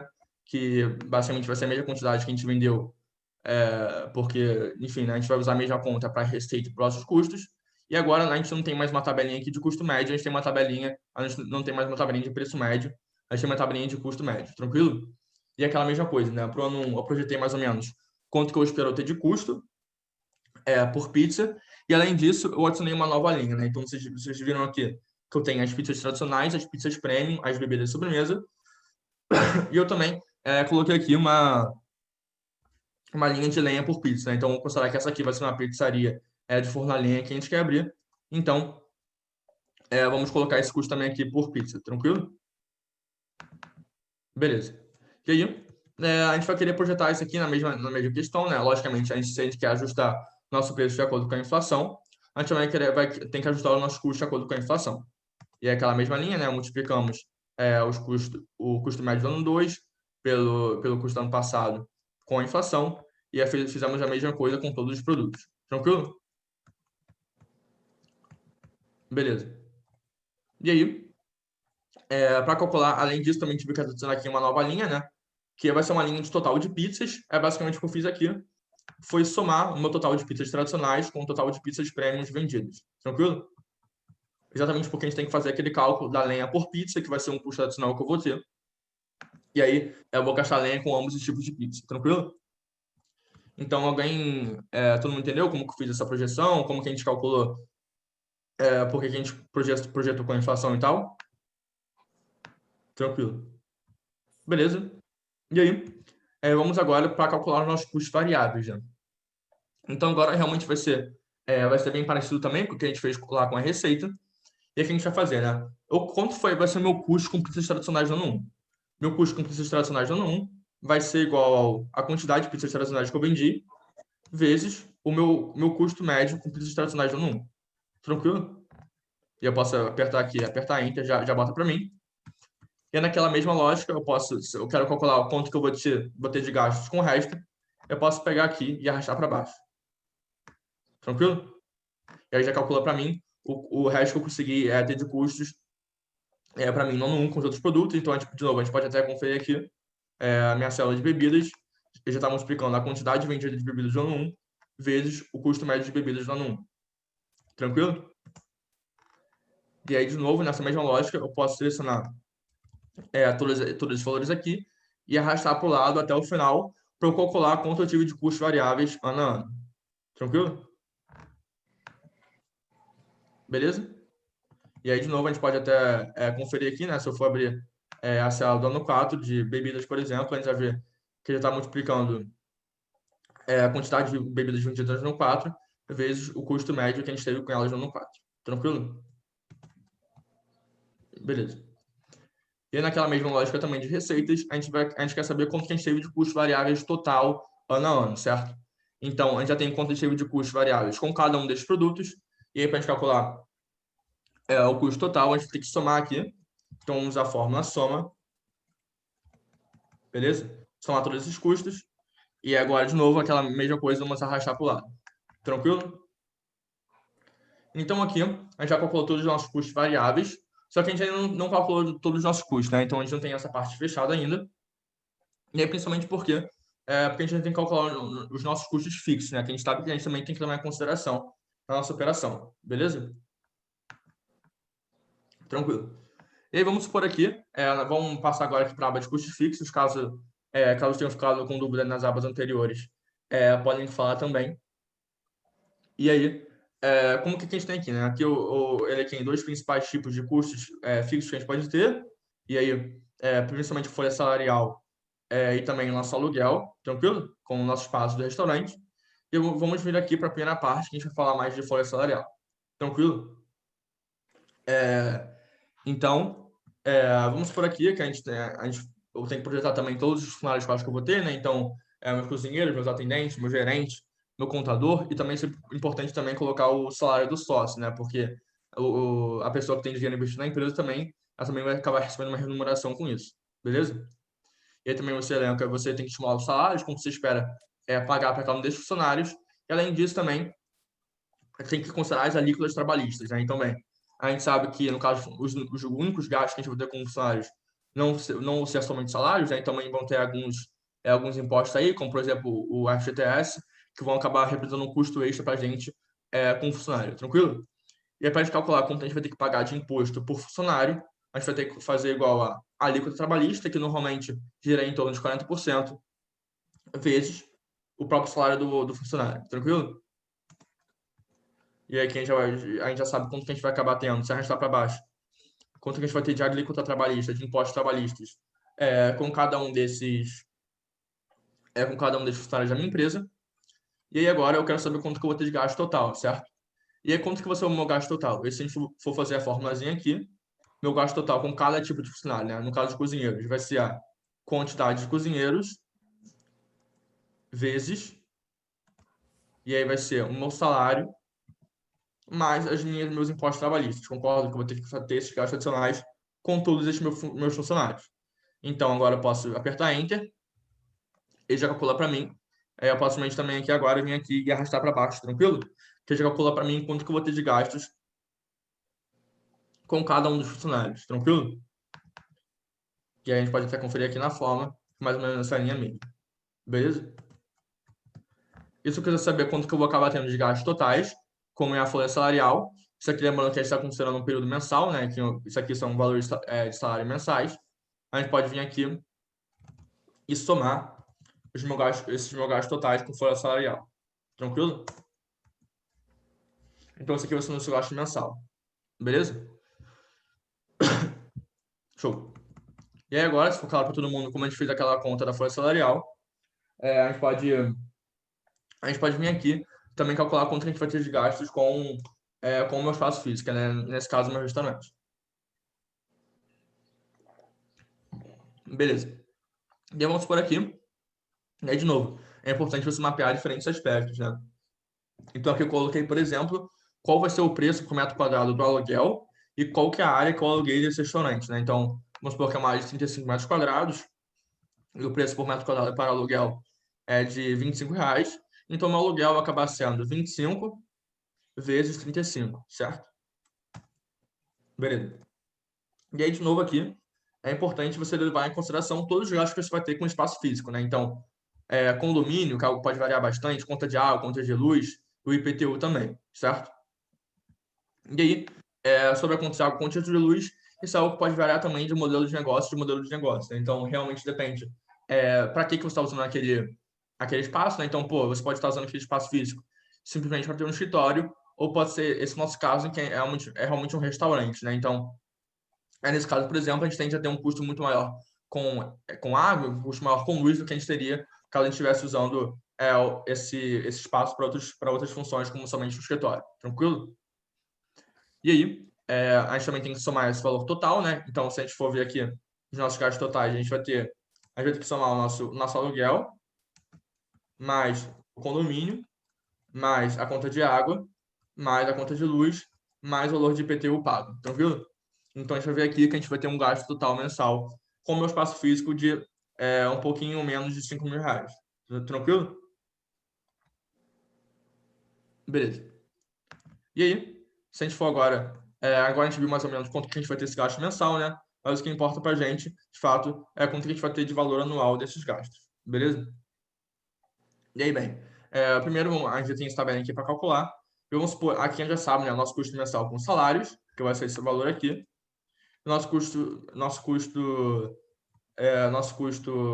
mensal com aluguel, que vai ser esse valor aqui também. Tranquilo? E agora a gente vai querer multiplicar isso pelo total de meses, certo? Então, primeiramente, o aluguel, a gente sabe que a gente tem que pagar 12 meses de aluguel. Porém, os salários, o que a gente vai ter que colocar aqui, né? Nesse caso, a gente não vai colocar 12, e sim 13. E aí, por quê? Porque a gente também tem que considerar o pagamento do 13º, né? Então, a gente sabe que as empresas têm a obrigação de não somente pagar 12 salários, mas também o 13º salário no final do ano. Então, a gente vai colocar aqui o 13º. Tranquilo? E aí, o valor anual disso vai acabar sendo o meu custo mensal vezes a quantidade de meses sendo considerados. Tranquilo? E aí, o meu gasto total anual com esses meus custos fixos vai ser igual à soma dos custos salários com o meu custo de aluguel. Beleza? Beleza. E aí, se a gente for agora considerar... Agora vamos projetar isso conforme os anos, né? Então, nesse caso aqui, a gente já tem os nossos valores do ano 1. Então, eu já posso simplesmente até pegar esse valor aqui e copiar para cá, tranquilo? Porque a gente tem os valores do ano 1. E vamos considerar também os valores para os próximos anos. E vamos considerar que a gente vai ter que ajustar ambos a essa inflação, beleza? Então, tanto os nossos gastos com aluguel, tanto com os nossos gastos com a nossa folha salarial. E aí, como que a gente faz isso? A gente vai vir aqui, vamos colocar, a partir do ano 2, vamos colocar igual. E aí vai ser igual ao meu ano anterior, beleza? Vezes 1 mais a minha taxa de inflação. E aqui eu considerei uma projeção de inflação, tranquilo, de 3,5% ao ano, pelos próximos 5 anos, mais ou menos é uma média mesmo. E aí vamos travar essa célula aqui, tranquilo? E aí a gente vai multiplicar isso aqui pela célula anterior, beleza? E é basicamente isso que a gente vai fazer. Então a gente vai estipular, realmente projetar esses valores, né? Porque vamos considerar os reajustes salariais. E também aqui, para o nosso aluguel, a gente vai considerar esses mesmos custos, tranquilo? Também esses mesmos reajustes, quer dizer, de acordo com a nossa inflação. Tranquilo? Alguém ficou com alguma dúvida aqui? O que a gente está fazendo aqui exatamente? Beleza. E agora, se a gente quiser somar os nossos custos, né? Porque agora a gente tem basicamente todos os nossos custos fixos. Então, o que a gente vai fazer vamos somar os nossos salários mais os nossos custos com aluguel ano a ano. E agora também a gente pode arrastar isso aqui para o lado, que a gente já tem os nossos custos totais fixos ano a ano. Tranquilo? Então, a gente pode até conferir aqui o nosso custo total do ano 4. Os fixos totais do ano 4 vai ser minha folha salarial mais meu aluguel do ano 4. Tranquilo? Beleza. E aí, caso ninguém tenha ficado dúvida com a nossa parte, agora a gente pode sim calcular os nossos custos totais, certo? Porque a gente já calculou os custos variáveis, já calculamos os nossos custos fixos. É o que a gente vai fazer agora, calcular os nossos custos totais.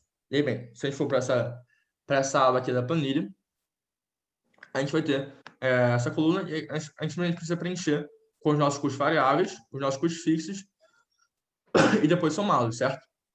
E aí, bem, a gente já calculou ambos, né? Então, para colocar os nossos custos variáveis, a gente pode vir aqui na nossa aba de custos variáveis, beleza? Total que a gente calculou, aqui nessa tabelinha de baixo. A gente pode selecionar toda essa linha aqui de custos variáveis totais. Eu posso copiar aqui com Ctrl C e copiar aqui com Ctrl V. Vamos copiar aqui, beleza? E a gente tem aqui os valores dos nossos custos variáveis totais. E a gente for calcular os nossos custos fixos totais. Mesma coisa. A gente pode A gente pode vir aqui também na aba de custos fixos que a gente já calculou. E aí vamos selecionar aqui os nossos custos fixos e arrastar para o lado para aqui, que a gente vai calcular, já vai colocar para a gente também os nossos custos fixos totais. Tranquilo? Beleza. E agora, a gente basicamente, o que a gente fez aqui agora? Né? Basicamente, a gente trouxe para essa planilha aqueles custos fixos e custos variáveis que a gente já tinha calculado. E agora é simplesmente somar os dois, né? Então, vou colocar aqui meu custo total vai ser igual ao meu custo variável mais o meu custo fixo. E isso vai se manter o mesmo ano a ano, então posso simplesmente arrastar para o lado. Tranquilo? Beleza? Então, agora, caso não tenha ficado nenhuma dúvida, a gente já calculou nossa receita, os nossos custos variáveis, nossos custos fixos e, consequentemente, os nossos custos totais. Então, agora falta calcular nosso investimento inicial, né? Então, aqui, basicamente, o que eu fiz foi uma projeção, né? Então, quando você fazer o seu investimento inicial, é realmente importante você ver tudo aquilo que você acha que você vai ter que ter de investimento, tudo aquilo que você acha que você vai ter de investimento para ter que realmente iniciar essa operação, né? Então, por exemplo, isso aqui foi algumas coisas que eu considerei importantes que a gente precisa ter para abrir uma pizzaria, no caso, né? Então, as mesas, as cadeiras, todos os utensílios de cozinha e também uma reforma no salão, os computadores que a gente precisa enfim, para manter essa operação, os pratos e bandejas, os copos, as taças, realmente tudo isso que você julgar relevante e, de novo, realmente estimar mais ou menos um custo que a gente espera ter aí. Tranquilo? Então, isso é muito importante para a gente saber quanto que a gente vai ter que ter de nosso investimento inicial. E esse aqui é realmente uma parte mais de produção mesmo, então ver mais ou menos o que eu vou precisar ter. E isso aqui vai variar de acordo com o modelo de negócio que você estiver abrindo. Tranquilo? E aí também, de novo, o que importa para a gente agora é calcular o total disso. E aqui o que eu fiz foi usar a fórmula soma. Então, a gente pode somar a soma de todos esses valores aqui. Vai ser um investimento inicial que eu vou precisar. Tranquilo? Nesse caso, de 200 mil. Beleza? Tranquilo. E aí agora, como a última parte preparatória, né, a gente vai vir para a parte de impostos. E aí o Guilherme, que tinha comentado com vocês, ele pode explicar um pouquinho melhor. Tranquilo? Beleza, então, basicamente o que a gente está fazendo aí, vai fazer aí, é calcular o nosso imposto, né? No caso, como a gente percebeu, como a gente calculou, o nosso imposto acabou ficando apenas no Simples Nacional durante todos os anos projetados. Então, ele ficou naquela faixa até 4,8 milhões de faturamento, beleza? Então, o que a gente pode fazer é vincular, para facilitar o nosso entendimento, facilitar a nossa análise, é vincular a nossa receita que a gente calculou lá na outra aba, beleza? Então, logo agora a gente estaria vinculando, basicamente voltar na outra aba e lá na receita total e ver a receita de forma geral, né? No caso, a gente estaria calculando a receita no ano 0 seria 0, né? Não teria receita, então a gente começaria essa receita no ano 1, beleza? Então, como é que a gente calcularia nossos impostos, né? A gente primeiro tem que ver em qual faixa está o nosso faturamento. Ele acaba ficando bem nítido no range de 720 mil até 1 milhão e 800, beleza? Então, por coincidência mesmo, a nossa alíquota acabaria ficando em 10,7 em todos os nossos anos projetados. Então, o que a gente faria é multiplicar essa alíquota pelo nosso faturamento, beleza? Só relembrando como é que é o cálculo desse imposto, seria a alíquota vezes o faturamento, somando a um valor, esse resultado, né, somando a um valor descontado depois. Então, após a gente achar o imposto, o resultado da alíquota, né, multiplicado pelo faturamento, a gente teria esse imposto descontado, né, esse valor descontado, que no caso seria sempre o mesmo, porque isso está referenciado diretamente à nossa alíquota, que no caso é a mesma de 10,7. Então, a gente somaria em todos os anos um valor de 22.500 e o nosso imposto total seria somado o imposto calculado pela alíquota e por esse valor descontado. Só um disclaimer que é válido comentar, após a gente achar isso tudo, é que a gente achou esses valores, a gente pegou esses valores da própria Receita Federal, então esses valores de fato representam os reais, justamente pelo Simples Nacional e pelo setor que a empresa está, que é de comércio, beleza?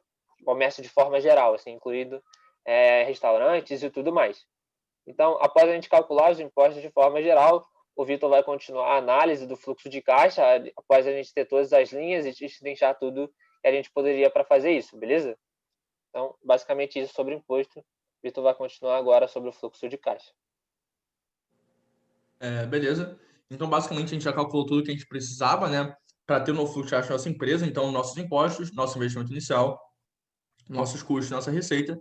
Vamos aqui para aquela primeira aba que tem na planilha, que vai ser nossa aba de análise, né? Então, primeiro aqui, vamos considerar que a gente vai receber um investimento externo de R$400 mil, tranquilo? E aí, para calcular agora, vamos supor, agora vamos preencher com aquilo de tudo que a gente já calculou, né? Então, a gente sabe, por exemplo, que a gente vai ter um investimento inicial de 200 mil, né? Então, posso colocar aqui igual a menos, né? Porque isso aqui, investimento inicial, vai acabar sendo um gasto. Então, vamos colocar negativo, menos aquele valor que a gente tinha calculado aqui nessa tabela. Então, menos 200 mil a gente pode referenciar aqui. Beleza?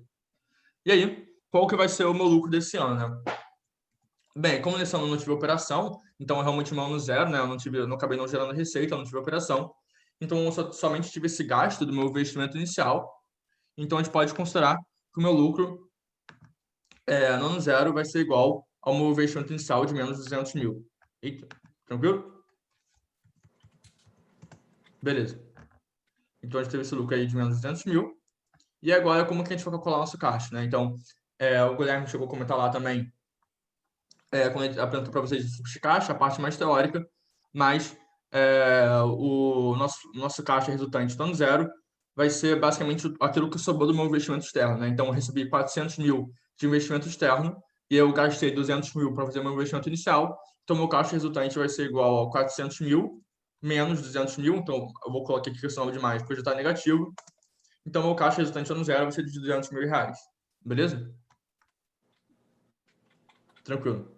E aí, se acharem que eu estou falando um pouquinho rápido, ou podem pedir para repetir também. Beleza? E agora, indo para o ano 1, agora sim a gente vai começar a nossa operação, né? Então, a gente sabe que já tem receita e coisas do tipo.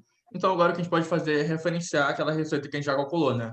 Então, vamos vir aqui, a receita do ano 1 vai ser igual agora a gente pode vir aqui para a aba de receita. Vamos colocar aqui igual a esse valor aqui que a gente calculou, minha receita total. Eu já posso arrastar aqui para o lado, que já vai referenciar certinho para mim. Beleza? E aí, agora, o meu OPEX. Eu já calculei também, né? Que são aqueles meus custos totais. Agora, eu posso vir aqui e referenciar. Vamos colocar aqui igual a menos, né? Porque é custos, então vai entrar de forma negativa no meu fluxo de caixa. Vai ser igual a menos os custos totais aqui. Tranquilo? E, de novo, posso arrastar para o lado, porque eu tenho meus custos totais aqui com o passar dos anos. Tranquilo? E também o CAPEX, vamos considerar aqui que no ano 4, eu pretendo fazer alguma expansão com uma empresa, então tendo abrir uma franquia, qualquer coisa do tipo. Então, eu vou ter um investimento eu vou acabar tendo um investimento aí adicional de 100 mil reais para fazer essa expansão. Tranquilo? Vitor, rapidinho, tenho uma dúvida. Tá. O Gerson perguntou por que o lucro está negativo. Uhum. É porque acabou que nesse ano a gente teve prejuízo mesmo, né? Então, a gente só teve, se parar pra pensar, a gente teve gastos, né? Então, no ano zero, como a gente é apresentado, é realmente aquele ano e que a gente para preparar a operação, né? Então, a gente acaba que a gente não gera receita nenhuma, realmente aquele ano que a gente só está fazendo esses investimentos iniciais, então, comprando meu terreno, comprando minhas máquinas, o que seja, varia do modelo. Então, acaba que eu só tenho um gasto, né? Eu só tenho um custo. Então, como eu só tenho um custo, que nesse caso vai ser meu investimento inicial, o meu lucro do ano zero vai ser sempre igual a menos meu investimento inicial, entendeu? Que nesse caso foi de 200 mil. Não sei se ficou claro. Show. Foi. Valeu. Tranquilo. E aí agora, se a gente for agora, a gente já calculou essa parte aqui, né? A gente pode também agora referenciar aqueles impostos que a gente já calculado lá na última aba. Da mesma forma, impostos são que vão sair do meu caixa, né? Então isso aqui vai entrar de forma negativa. Então vamos colocar igual a menos, e vamos aqui para a aba impostos. Impostos total. E aí, de novo, a gente pode arrastar aqui para o lado, que já referencia tudo certinho para mim. Beleza? E agora, a gente quer calcular o nosso lucro, né? Então, vamos colocar aqui zero, somente para eu poder usar a forma mais fácil. E aí, o que eu tenho nosso lucro, né? Bem, o meu lucro, ele vai ser a minha receita menos meus custos, né? Então, é realmente aquela definição mais básica de lucro mesmo, e menos meus impostos também. Então, bem, para eu calcular aqui, como já está tudo em negativo, o que eu vou fazer é que eu vou usar a fórmula soma, né? Então, nesse caso, a minha receita vai ser igual, o meu lucro total vai ser a minha receita, menos meu OPEX, menos meu CAPEX e menos meus impostos, mas como meu OPEX, CAPEX e impostos já estão negativos, eu posso simplesmente somá-los, né? Então, vamos usar aqui a fórmula soma, beleza? Então, o meu lucro vai ser igual a soma desses dois valores aqui. Tranquilo? E isso aqui vai se manter pelos próximos anos, né? Então, vai ser sempre, meu lucro vai ser sempre igual na receita menos meu OPEX, menos meu CAPEX, menos impostos. Então, posso arrastar isso aqui para o lado, que eu já tenho um cálculo, consigo calcular meu lucro lá na ano. Beleza? Tranquilo. E aí, como que eu vou calcular o meu caixa agora, né? Bem, então vamos analisar aqui meu caixa resultante do ano 1. Se a gente for para ver, no ano 1 eu tinha um resultado negativo de menos 21 mil. E de onde que vai ser esse dinheiro, né? Esse dinheiro vai ser exatamente daquele caixa que a gente tinha acumulado no ano 0. Certo? Então, o meu caixa resultante do ano 1 vai ser igual ao caixa que eu tinha resultante no ano 0, que era de 200 mil, mais o prejuízo que eu tive, que no caso foi negativo de 21 mil. Né? Então, aqui sobrou aí um pouquinho mais de 178 mil reais no meu caixa, certo? E aí, basicamente, essa lógica vai servir o caixa, né? O meu caixa vai ser sempre o meu caixa do ano, né? Vai ser sempre o meu caixa do ano anterior, mais o resultado que eu tive, né? Então, seja lucro ou prejuízo. Beleza? E aí, nesse caso aqui, o meu caixa do ano 2, então, vai ser o caixa que eu tinha acumulado no ano anterior, mais o resultado do ano 2. E aí, o meu resultado do ano 3 vai ser o caixa que eu tinha acumulado no ano anterior, mais o meu resultado do ano 3. Tranquilo? E aí, por aí vai, isso vai repetir. Então, posso me arrastar aqui que o Excel já faz as contas para mim. Tranquilo? E aí alguém... Ficou claro para todo mundo o que eu fiz aqui na parte do caixa? Beleza. E agora, vamos passar para a parte, para a próxima linha aqui, que a gente vai fazer o nosso resultado por ano. Né? Beleza. E aí, bem, o meu resultado por ano, primeiro vamos fazer dos primeiros 5 anos. Né? Dos primeiros 5 anos não formava a partir do ano 1, que é um pouquinho mais simples, porque o nosso ano 0 é um pouquinho diferente. Tranquilo? E aí, como vai ser, né? A partir do ano 1, a gente vai ter que sempre que o nosso resultado do ano vai ser igual ao nosso lucro, tranquilo? Então, nesse caso aqui, nosso resultado do ano 1 vai ser igual a menos 21 mil, nosso resultado do ano 2 vai ser igual a mais 48 mil, e por aí vai, então a gente pode arrastar, beleza? E aí, como eu falei, a única coisa que vai ser diferente vai ser o nosso resultado do ano 0, né? E aí, como assim? Meu resultado do ano 0 não vai ser igual a 200 mil negativos? Não.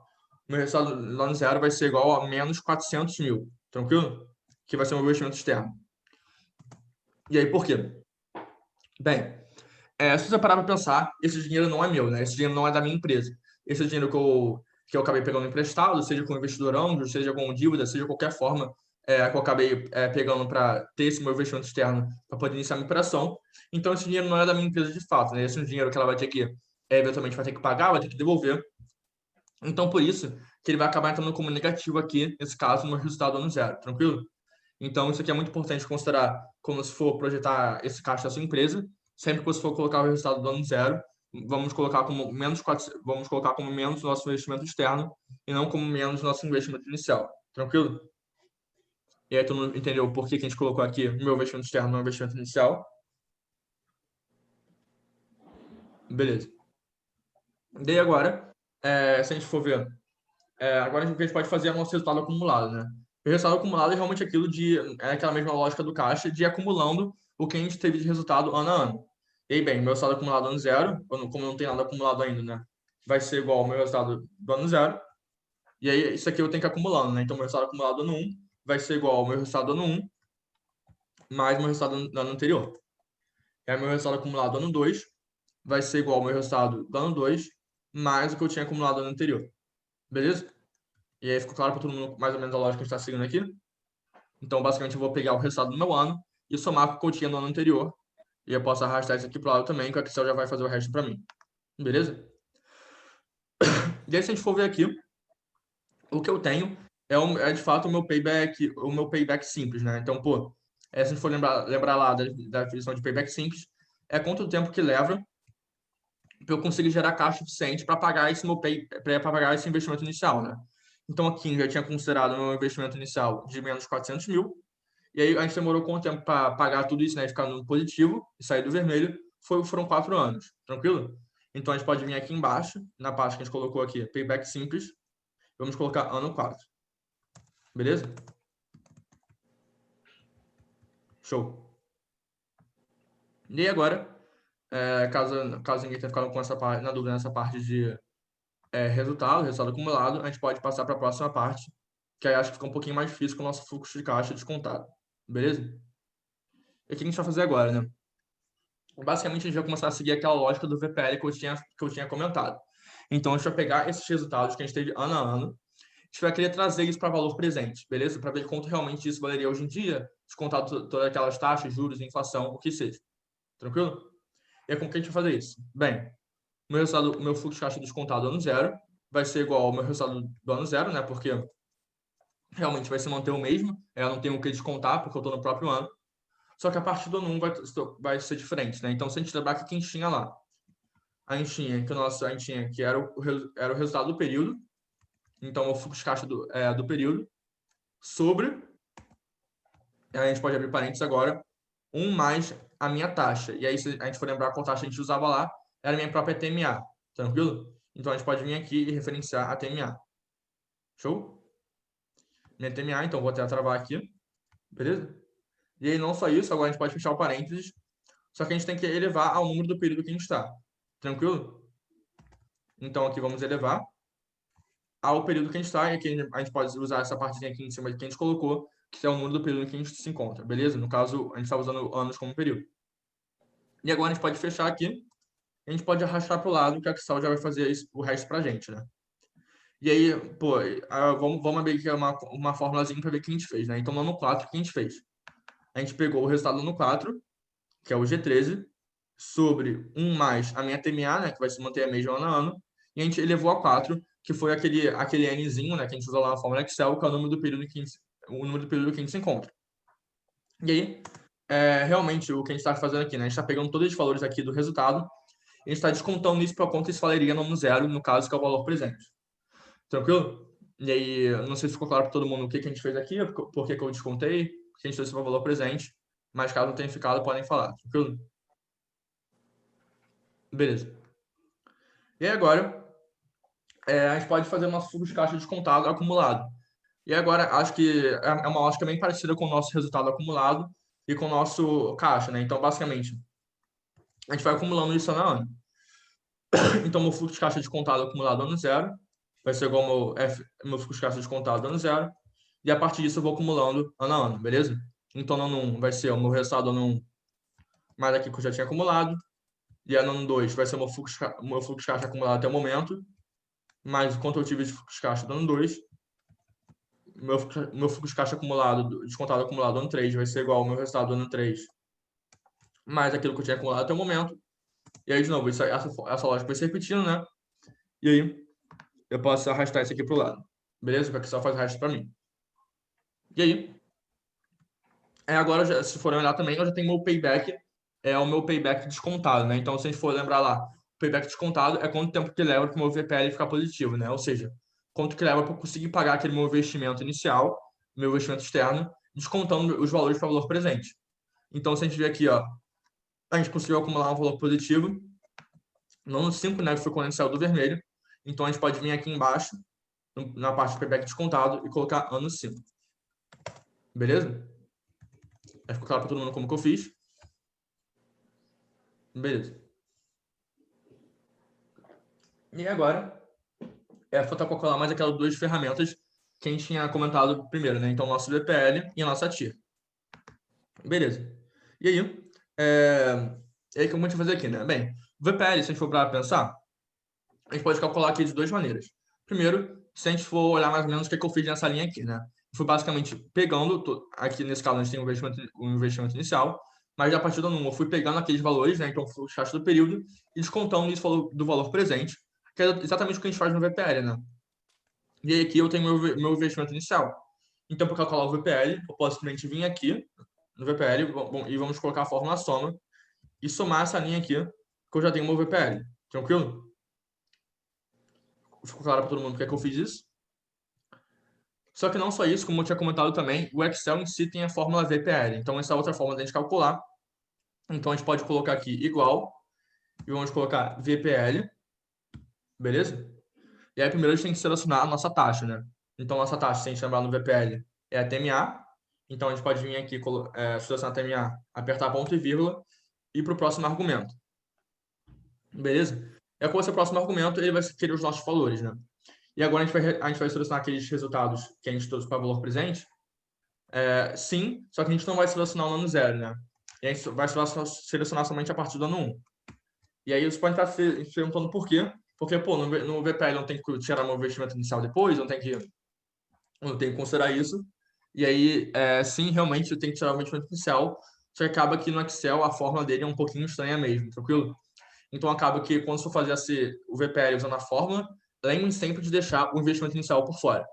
Tranquilo? Mas não só deixar ele por fora, é muito importante vocês lembrarem de tirá-lo depois. Tranquilo? Então a gente vai vir aqui, a gente vai selecionar o VPL, vamos colocar a TMA, vamos selecionar o nosso resultado a partir do ano 1, mas depois a gente vai lembrar de tirar o nosso investimento inicial. Beleza? Então, nesse caso aqui, eu estou somando, porque já está negativo, mas eu vou somar aqui com o meu resultado por ano. Beleza? Então, é mais ou menos isso, é só repassão, né? Vamos colocar a fórmula VPL, selecionar a taxa, selecionar todos os resultados a partir do ano 1 e lembrar sempre de tirar meu investimento inicial depois, por fora. Então, de novo, pode parecer um pouco esquisito mesmo, mas isso é mais coisa do Excel mesmo, funciona de uma forma um pouco diferente. Só que é sempre lembrar disso quando a gente for usar a fórmula VPL. A gente pode até conferir aqui, deu aquele mesmo resultado que deu quando a gente somou essa segunda linha aqui. Tranquilo? De 89.834,03 centavos. Beleza? Tranquilo. E agora, se a gente for calcular a nossa TIR, agora a TIR tem uma formulazinha, e essa formulazinha aqui é bem mais direto ao ponto, né? Eu posso simplesmente colocar aqui, escrever no Excel igual TIR, e aí já bota a fórmula para você. E eu posso simplesmente selecionar os valores, e agora eu posso selecionar todos os valores, beleza? Já posso colocar o meu investimento inicial dentro. Então, vamos selecionar toda essa linha aqui, beleza? E apertar, e já me devolve a fórmula. Tranquilo? Então, pode parecer um pouco esquisito, e realmente pô, no VPL eu tenho que desconsiderar o investimento inicial, e na TIR já posso colocar dentro. É isso mesmo. Mais uma coisa do Excel mesmo, tranquilo? Mas é importante levar isso em consideração, para a gente não errar na hora do cálculo. E aí, se a gente for analisar aqui os valores, né? Então, a gente teve um VPL maior que 0, e aí a gente já vai analisar esse VPL em relação ao ROI. Então, é um VPL maior que 0, isso aqui é algo positivo, né? Então, posso me indicar que isso pode ser um investimento proveitoso, pode ser um negócio que pode acabar trazendo resultado num prazo de 5 anos, né? Que foi o que a gente projetou. E realmente isso confirma para a gente tendo uma TIR maior que a minha TMA, né? Que é algo que a gente espera quando a gente tem um VPL positivo. Beleza? E aí, por último, vamos calcular o ROI. E aí o ROI, se a gente for usar aquela formulazinha, né, vai ser igual ao minha TMA, vai ser igual ao meu VPL, sobre o investimento externo que a gente teve. Então, se a gente for passar isso aqui agora para porcentagem, a gente tem um ROI de mais ou menos 22,5%, beleza? Então, aí 22,47%. E aí, de novo, para analisar esse ROI, é muito importante você entender, comparar isso com outros investimentos, né? Então, ver quanto que eu poderia ter investido em outro negócio, quanto que eu poderia ter se eu tivesse colocado meu dinheiro em outro negócio. E aí, mais ou menos isso, tranquilo? Mas, a princípio, como a gente teve um VPL positivo, uma TIR maior que uma TMA, pode indicar que todo esse investimento aqui, todo esse negócio que a gente construiu, que a gente projetou, pode indicar que vai ser um bom investimento para a gente, tranquilo? E aí, gente, se vocês tiverem alguma dúvida em relação à planilha ou em relação à capacitação como um todo, podem falar mesmo, tranquilo? Beleza? E aí, caso não tenham dúvida, acho que era mais ou menos isso que a gente estava pretendendo mesmo na nossa capacitação. Vitor, Oi? pode mostrar aquela fórmula do fluxo de caixa descontada de novo, por favor? Pode sim. Beleza. Então, essa coluna aqui, certo? Isso. Beleza. Então, aqui a gente tem no ano 0. Você entendeu por que a gente não teve que descontar nada, né? Porque quando está no próprio ano 0, a gente só pode colocar igual o nosso resultado por ano. Beleza? Sim, sim. Beleza. E aí, como que vai ser a partir do ano 1, né? Então, a gente vai ter que colocar o nosso resultado do período, né? Que foi aquele caixa que a gente acumulou no período. E aí, a gente vai colocar isso aqui, que vai ser uma célula azulzinha. E a gente vai colocar sobre, então, barra 1 mais a minha taxa, né? Então, se a gente for lembrar, isso aqui é a mesma lógica do VPL, né? E a taxa que a gente usa lá no VPL é a minha TMA. E aí vamos fechar o parênteses e vamos elevar isso aqui ao período que eu estou. E aí, como aqui eu já, para referenciar direto, né? Para eu poder arrastar essa fórmula para o lado, como eu fiz, eu poder ir mais rápido, a gente referencia aqui em cima o período. Tranquilo? Tranquilo. Show. Ficou Valeu. claro? Tranquilo. Show. Beleza, gente. Mais alguma dúvida aqui?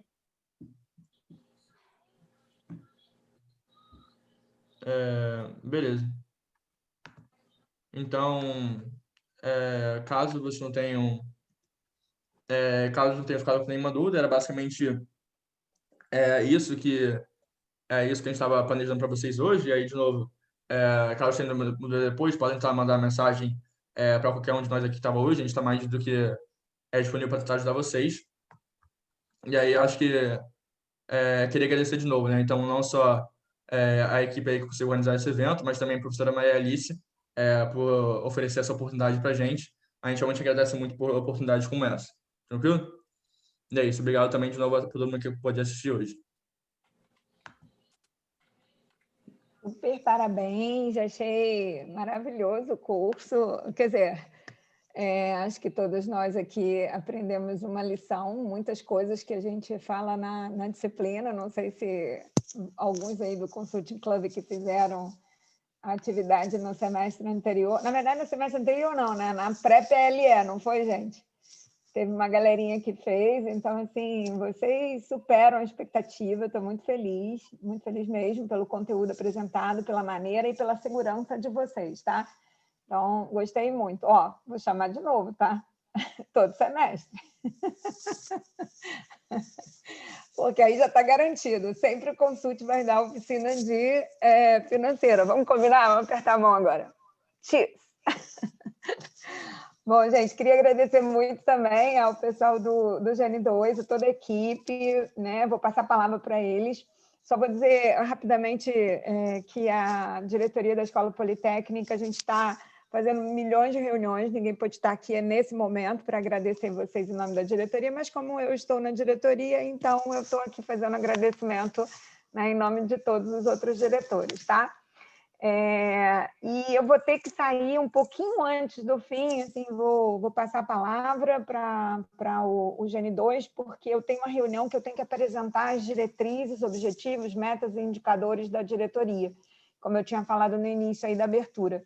Então, estou acabando de dar os últimos retoques aqui no meu material, no Excel e também no meu PowerPoint, tá bom? Queria agradecer, então, também ao pessoal que veio, né? Ao Sérgio, ao Alexandre, pessoal de fora, que não são nossos alunos, efetivamente, nem da escola, nem da UFRJ como um todo. Então, com a palavra, Gerson e equipe, Júlia, pessoal, está com vocês aí. Obrigada, hein? Parabéns, foi maravilhoso. Passo aí das minhas palavras, as palavras da professora Alice.